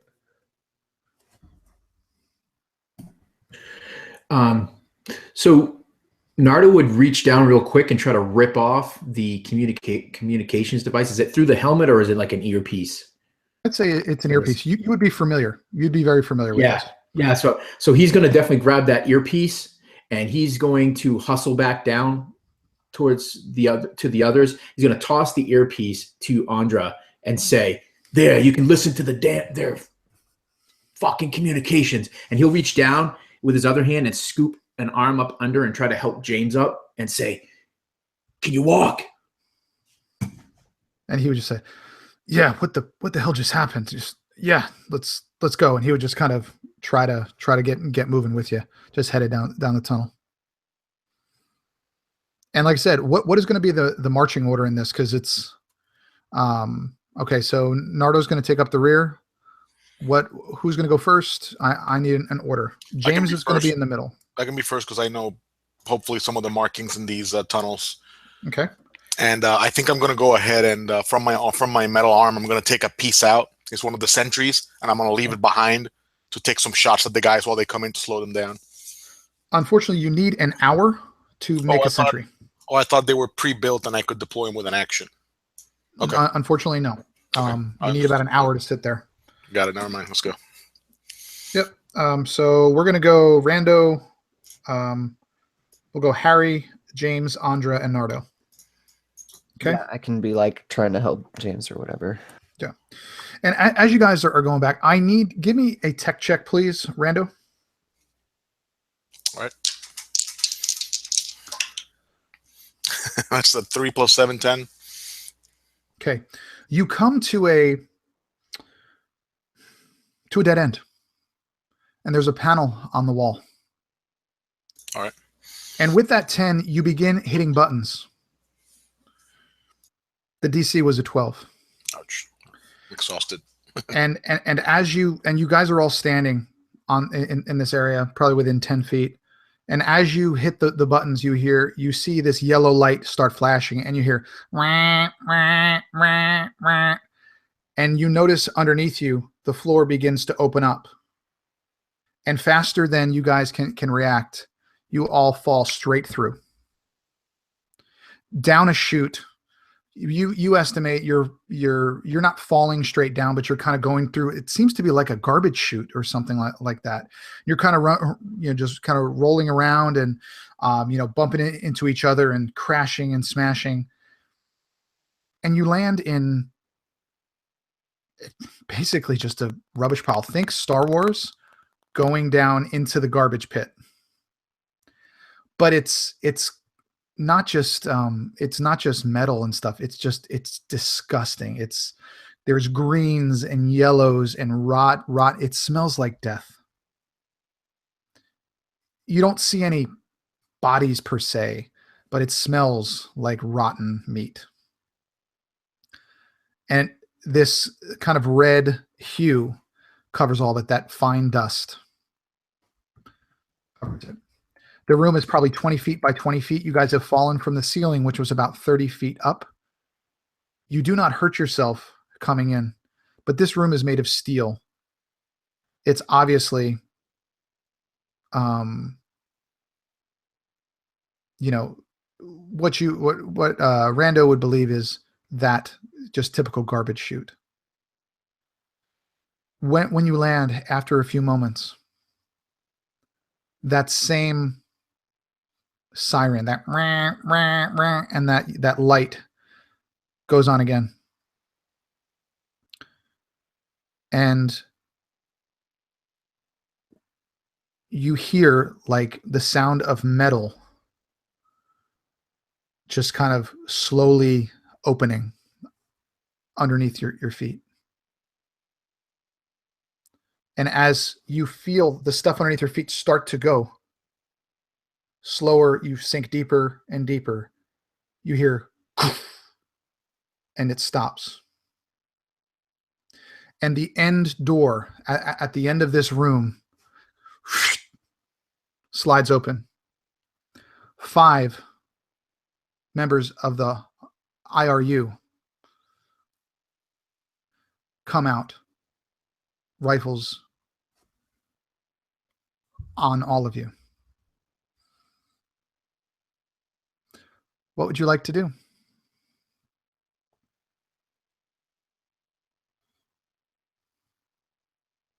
Nardo immediately goes into action like he has before. He doesn't mess around. He's just going to attack the closest one. As a reaction, one is going to shoot. Mm-hmm. What is your AC? My AC is a 12. He rolled a 13. You are hit with this kind of electrical... Twitch shield as a reaction to cover Nardo. Twitch shield? Yes. Yeah. So I am at my Astrofade limit, and that gives you +4 AC. Perfect. Okay. Excellent. So this thing kind of hits you, but it doesn't connect. You can keep going. You can do your attack. Perfect.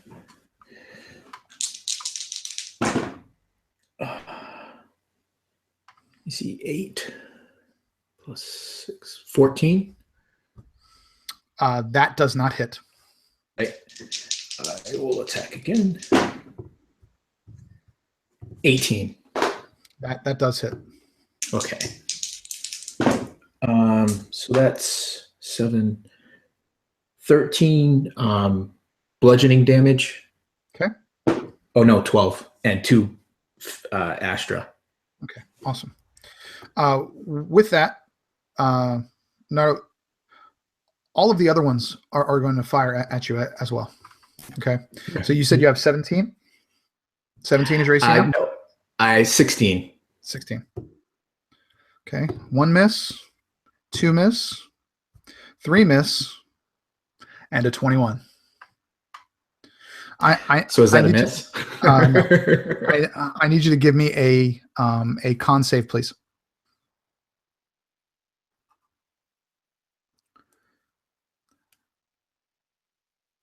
I got a 9. Okay. You are unconscious. This again, think about being tased, except it shuts off your brain too. As you're running, you hit, you kind of go stiff and just fall back into this garbage pile. If the other 3 of you would like to go, please roll for initiative.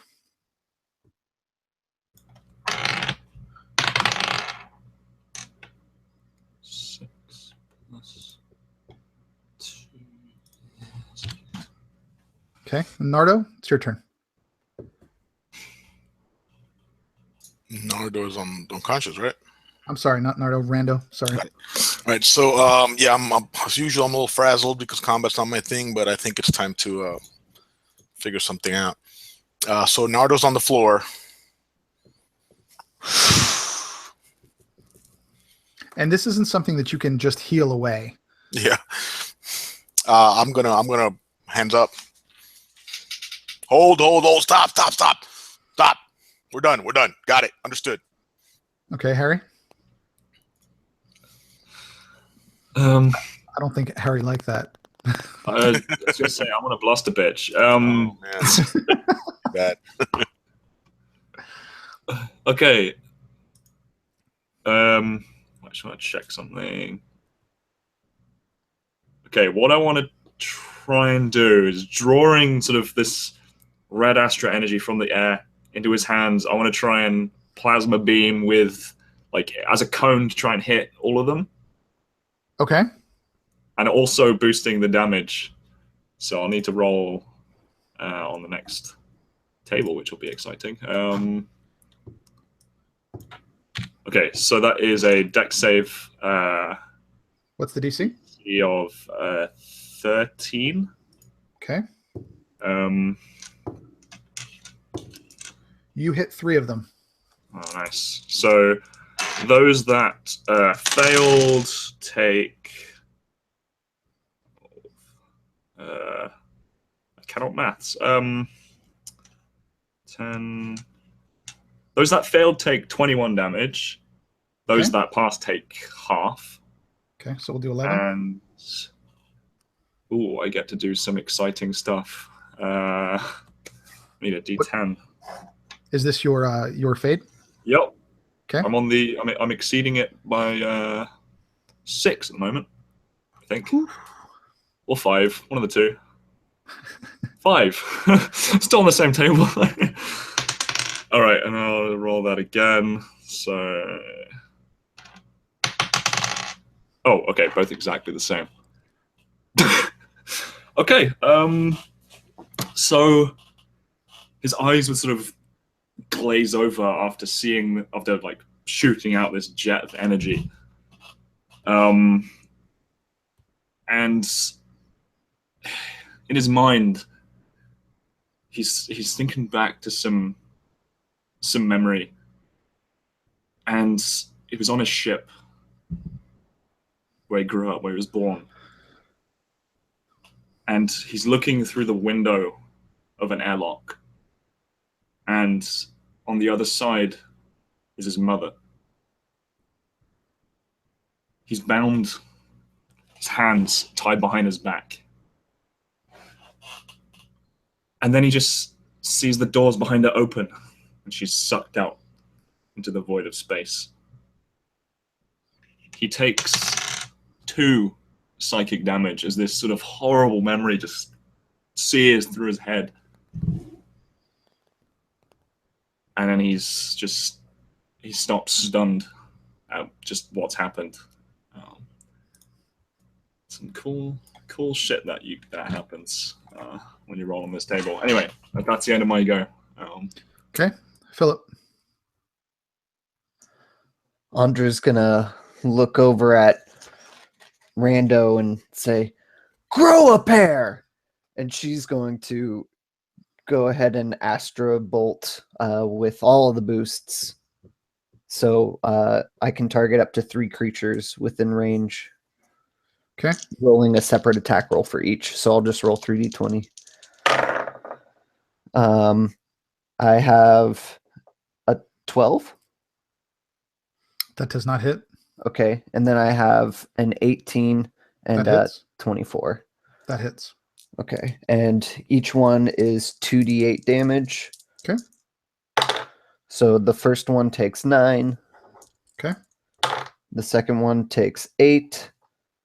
And they are outlined with flickering red astra. So the next attack against the 2 that were hit has advantage. Okay. And I need to roll on the Astra Fade table. I've exceeded my Astra Fade limit by 3. Okay, roll for it. Sorry, just 1 second. Let me pull it up. Okay, so I roll a d8, and I get to roll 2. 4 or an 8. Astra drains your energy, making you feel accurate. Next damage roll or Astra. Okay, instead of the 2d8 force damage, I will go ahead and say the Astra drains my energy, making me feeble and inaccurate. The next damage roll I make is at 1 die lower, a d4 minimum. Okay. All right, so we have Rando pretty much hands up. The last one who's going to do James.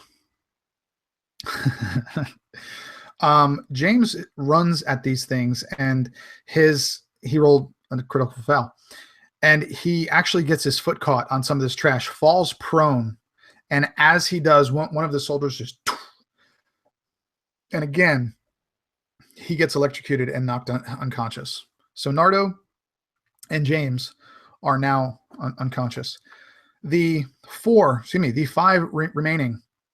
Now it's their go, and they are going to aim at Harry first. One is going to miss. The second one is going to hit. I need a con save, please.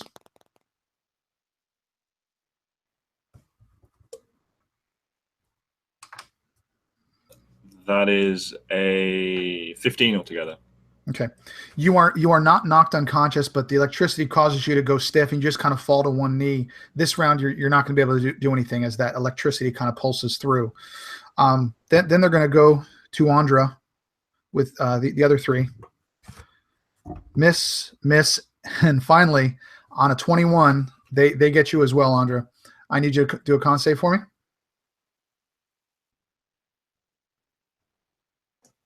21. Okay. So you make that.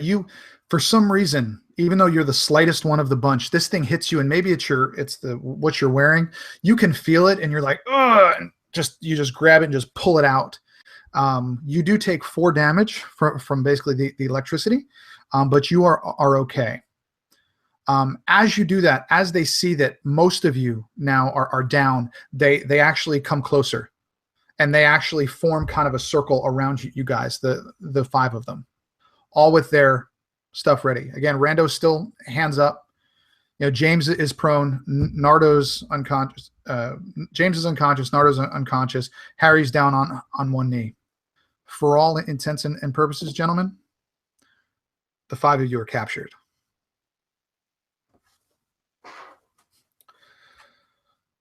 You are taken from this garbage chute and walk down several corridors.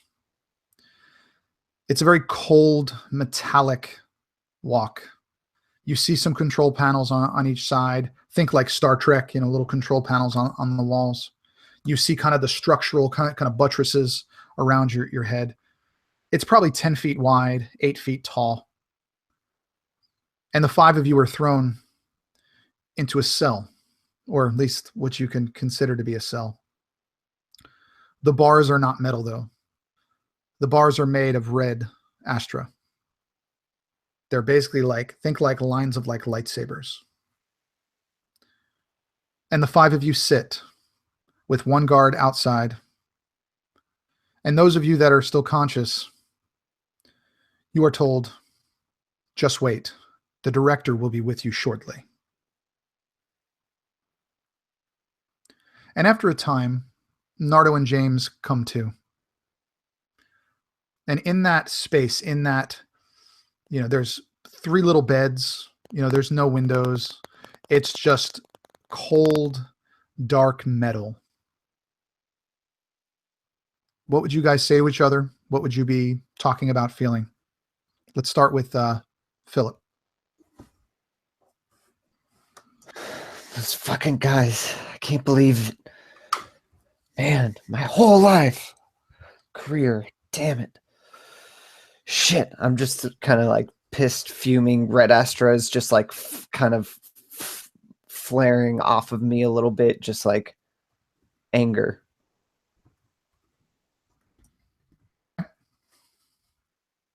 What about Nardo, as you come to?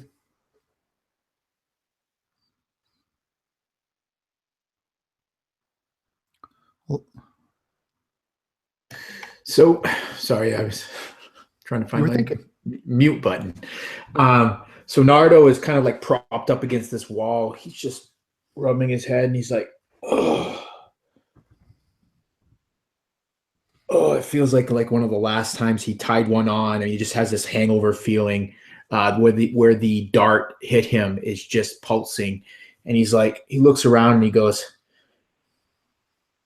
fuck. Because he realizes that they're captured. And then he feels at his neck, and he feels that cool metal, and he knows what it is. But his next thing that he does, he moves his hands down, and he feels that stone, and that brings him some peace. And he just looks at the others. He goes, well, we're right proper fucked now, aren't we? And Random?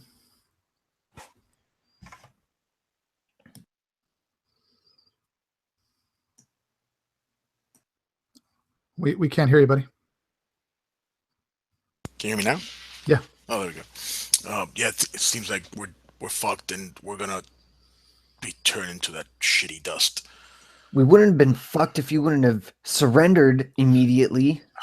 What do you think? I can throw arcs of Astra like you can, and I can just grab a pipe and hit like this guy over here? I can't do shit like that, man. Hey, I fix shit. That's what I do. I can't. I mean, I'll grab my axe and I'll hit somebody and piss them off. Man, I'm not like you, all right? I'm just not. Barely survived the fucking drug-induced coma I had 2 years ago. I'll survive an attack by 5 trained men. Fuck you. And Harry. So fucked. At least you guys will live a little longer than me. I don't have a collar. I'm not an employee. They're just going to kill me on the spot. Oh, well, you guys can continue on. Nardo would just laugh a little bit at that. You're going to have a yellow collar. He's saying it more to himself than to you directly, but it's loud enough for you to hear. You're going to become a battery just like the rest of us. Probably not compatible. At least I hope I'm not.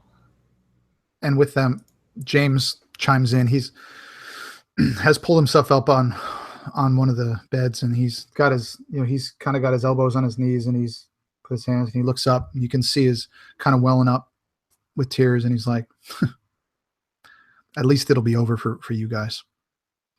For me, I got to keep forever. What the hell is that like? I don't want to live forever. I don't even care if it's just my brain." You guys think it's so bad to die? What they're going to put me through is a lot worse than that. Harry, he looks over at the doctor and he says, "If they kill you right now, you're the luckiest one of us all. That's a blessing." He's like, "No matter what happens to me, if any of you can get out, do it. Make sure this system knows what this company's doing." And he tries to speak a little bit more, but it just gets kind of jumbled, and he kind of fights back tears.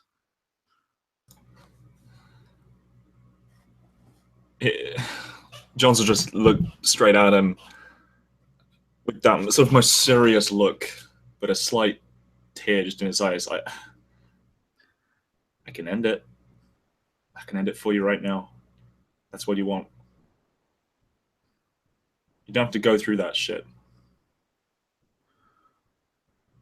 Just as you finish that shit, you hear a female voice outside of your cell, and you hear, "Actually, he does." You see, he is the reason that you are all here. And you look and you see this very well-dressed woman, short brown hair, beautiful face, just perfect makeup, perfect hair. You see on her coat, it says AIC Director, Dr. Sybil Pierce. And she says, "Hello. You've led us on a little goose chase, didn't you? Now, I can't say that I mind a little bit of excitement, but you did a little bit of damage to the facility. We can't have that."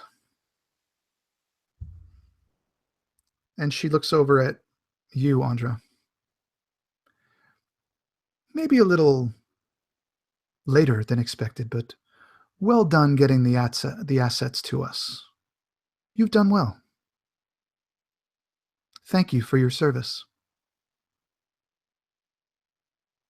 How would you respond to that? I can only imagine the turmoil going through Andra's mind right now. On one hand, she's looked up to this doctor as a powerful female figure who's established the most successful company in all the moons, and who couldn't revere and respect a woman like that. But finding out what she just did, she says, "You bitch. I looked up to you. I'm not going to be your courier anymore for these assets. These are real people. Nardo, Rando, James. I've never talked to the assets before, but these are real people." Yes, well, of course they're real people. How else could we digitize a human soul? We need a soul for that. You knew what you were getting into. You just weren't privy to all the information. Don't play coy. Why don't you tell your friends the truth? That the tracking unit inside of your body led us right to them. Oh, he didn't tell you that? Oh, that's okay. I'm sure she's a little scared. But I'm sure even if you're not going to be a courier for us, I'm sure we can find other uses for you. What uses would that be? What do you do with the yellow collars? I think I can do better than that. Let me show you. And she motions over to the guard to deactivate these bars. And she looks at you and says, please, come with me. Several more guards come over, 3 in the front, 3 in the back, all with their guns kind of focused on you. And she asks all of you to follow her. She takes you down through a couple more corridors. And you go into a room where, again, the door slides open, kind of like Star Trek. And you notice the sign on it says Fusion Room 3. And you walk in, and for all intents and purposes, this looks kind of like an operating room, but it's not light. It's not white. It's that metal kind of cold blues and greens, and that there's a table with, it's just kind of a metal table, but it's got places for arms to be down. It's kind of like a cross. There's wires coming off it into what looks like a blue glowing cube, probably about, say 3 or 4 Rubik's cubes large. And it's just pulsing with blue. And she gets over to the other side of the table. She puts her hands on it very gently and she says, this is where it happens. This is where we create the future. And she looks over at the doctor. She says, I'm sure you have many questions. Please, ask what you will. I am happy to explain anything you'd like. And she says it with a very condescending, kind of cocky, tone. But what would you ask her? What would all of you ask her?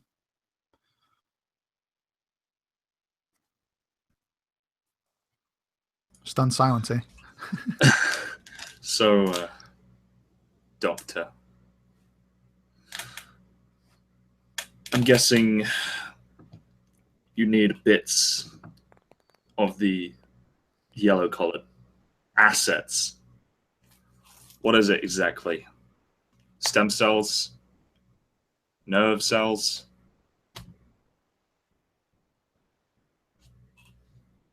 You're muted.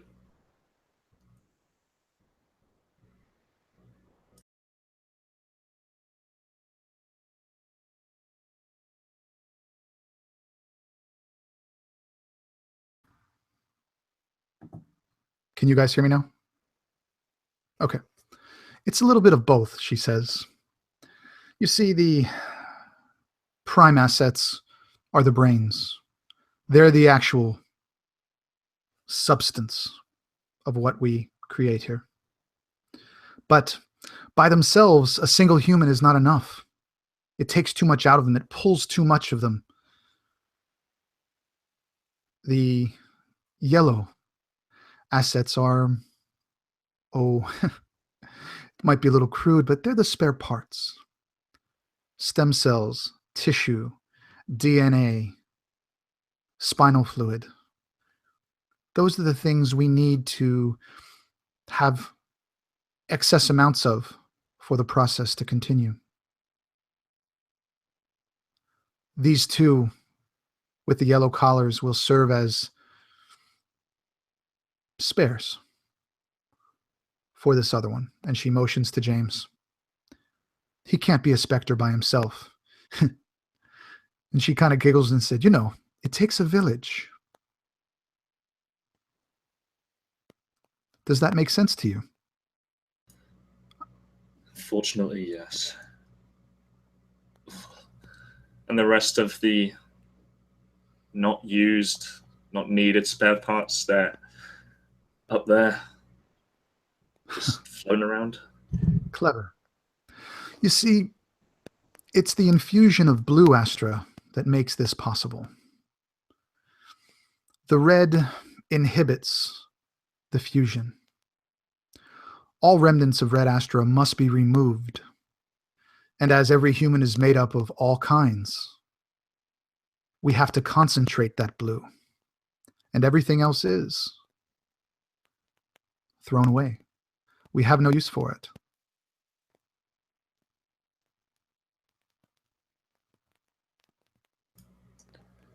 How do you select the assets?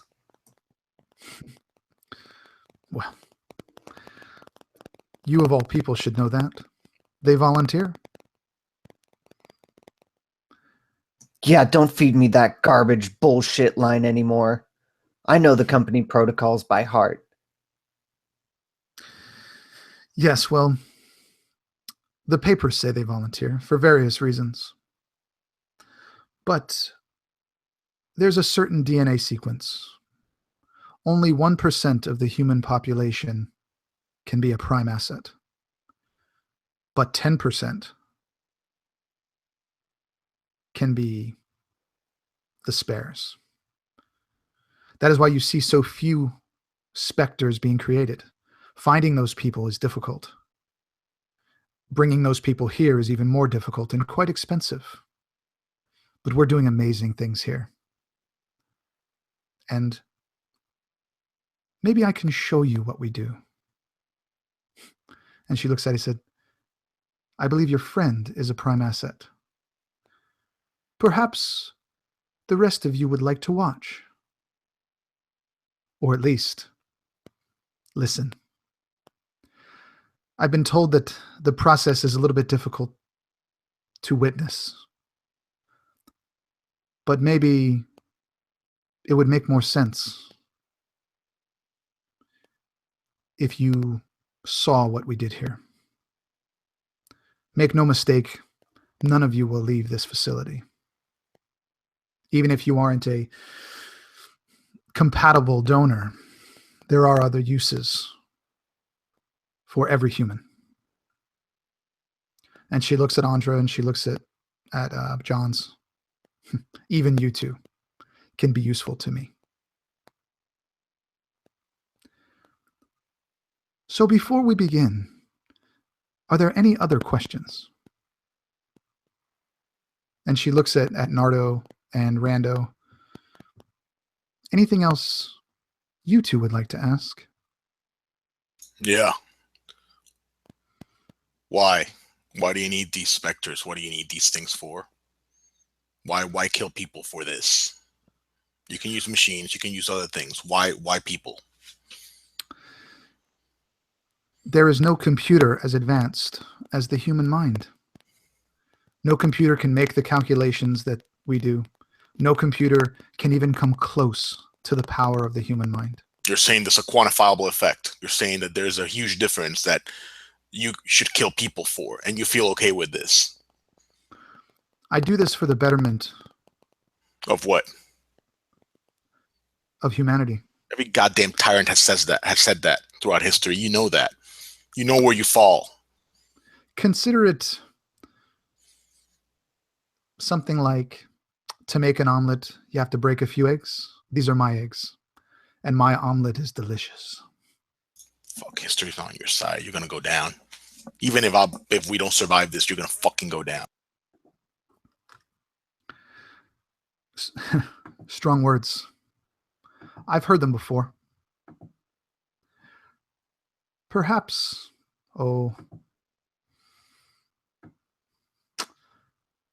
maybe it is true. Maybe one day that will happen. But that is not today. And because today, I will show you the miracle of what we do here. Please, have a seat. And with that, the four of you sit down, and several lab technicians come in wearing lab coats. They wear full masks. And they grab James. And they take him over to the table, and they begin to strap him down, and he struggles for a moment. And then he looks at all of you. And he says, remember what I said. Get the information out. Please. I don't know what's going to happen. But I know I can't fight anymore. You have to accept this destiny. And the director just gives you all a nod and says, thank you. You will all be very useful to me. And as you're strapped down, they begin, or as they're strapped down, you're all sitting there. The machines begin to turn on. The technicians begin working, connecting, little like electrodes to his head and clamping down on his arms and legs, and one across his chest and one across his belly, so he can't struggle. And then this blue, just blinding blue astrolight comes, and all of you almost have to cover your eyes. You just can't see, but you can hear. And what you hear is this.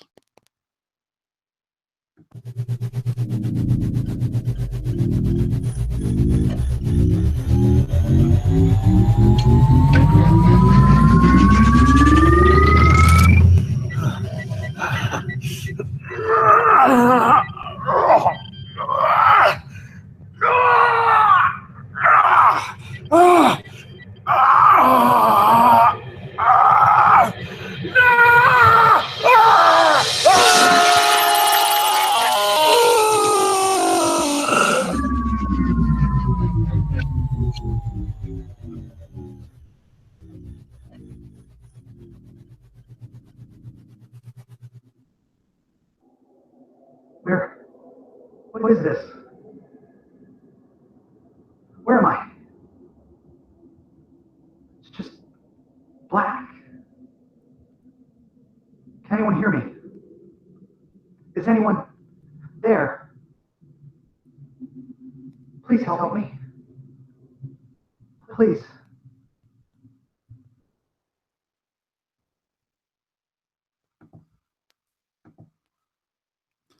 And that is where we end this session. Jesus Christ. Fuck. Wow, that was tense. Yeah. Wow. Oh my gosh. I had to keep reminding myself this isn't a one shot. Yeah. But, oh my god. Yeah, you guys are That a little. Wow. That was good. That was good. Damn. I had to actually physically look away when you were playing that sound, man. Yeah. Oh, poor James. That was the voice of Jake Norman doing the screaming. Nice. Oh, nice, Jake. I fiddled with all the soundtracks and the voice at the end and stuff like that, but I'm not very good voice actor. So, yeah, I hope that was as intense as I hoped it would be. It definitely felt intense, man. I was like, oh shit. Just picturing what's happening in your head. That's crazy. That was good. And that's why I said kind of that blinding light, so you really couldn't see it. Yeah. And that sound, by the way, is when Neo in the Matrix gets pulled when he takes the blue pill. Yeah. We merged it. Yeah. So Nice. yeah. Nice. Hi Harry. How you doing, buddy? Never mind. Just busy doing speaks for us. Let silence now. And I will show you guys in a second here. I'm gonna just show you. Give me one sec here. The going to show you the promo for the next. Excuse me, for the next thing. Give me one second. Screen share. Sorry, do you guys see me twice in there? Yep. Yeah. Twins. One of you will disappear. Do now. Okay, sorry. I dropped. You guys see that? You've been cloned. Oh, that looks good. Yes. That looks awesome. And it says fusion down on the bottom, but Mhm. that's going to be the second one for us. So That's so cool. anyway, That's awesome. anything you guys got, or are we pretty much just going to end the broadcast? Well, it was really cool because playing a character that knew some of what was happening, but just not telling it their others was pretty cool for me. And just seeing them figure it out through the session was pretty awesome. Well, you guys all did a great job with those, because I gave you each a little tidbit, you know. Philip playing the company lady, beautiful dude. Yeah, That was good. That was fun, man. That was great. spot on. Yeah. I loved it when you quoted policy. That was great. That Yeah, threw me. I was best. like, "Whoa, he's actually got the policy numbers down." Protocol was 26, something like that. Yeah. It's like, what?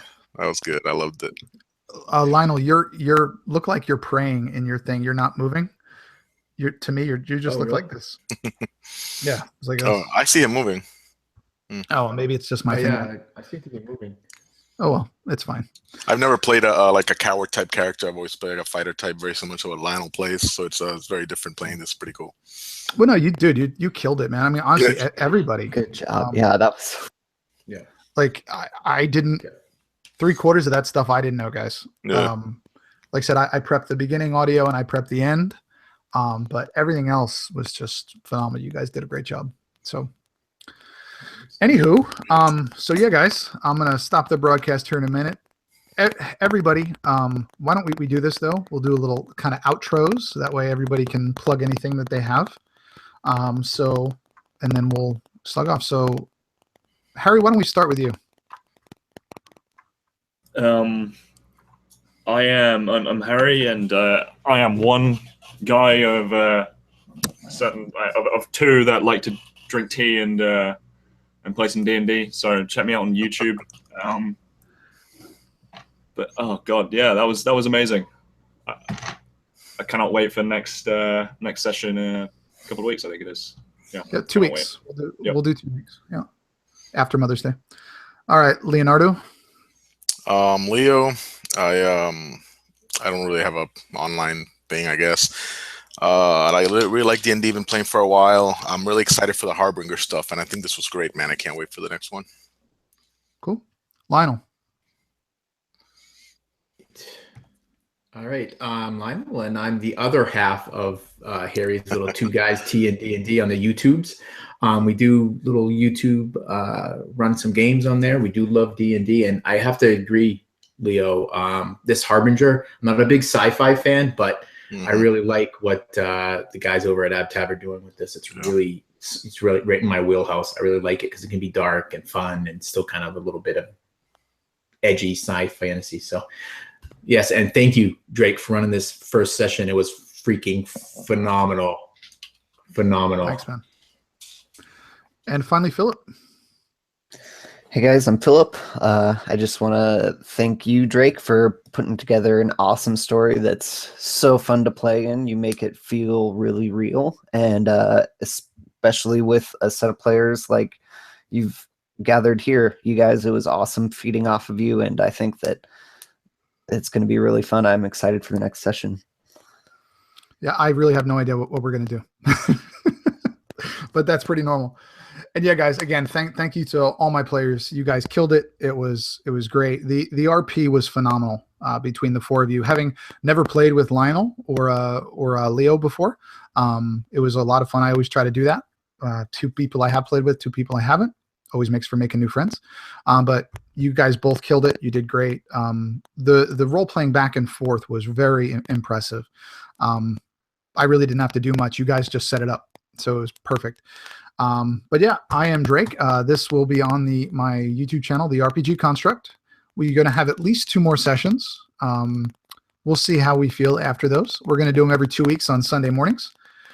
So yeah, also, I am half of a podcast called Something RPG-ish with Jake Norman. Give that a listen. We're on Podbean and iTunes, and we just released our 8th episode called The Flow of the Game. Just little tips and tricks to kind of keep things going. And some of what I did today are part of those tips and tricks. So again, guys, thank you very much for playing. You guys did awesome. Thank you guys for watching. And hopefully we'll see you on the next one in 2 weeks. Y'all have a great day.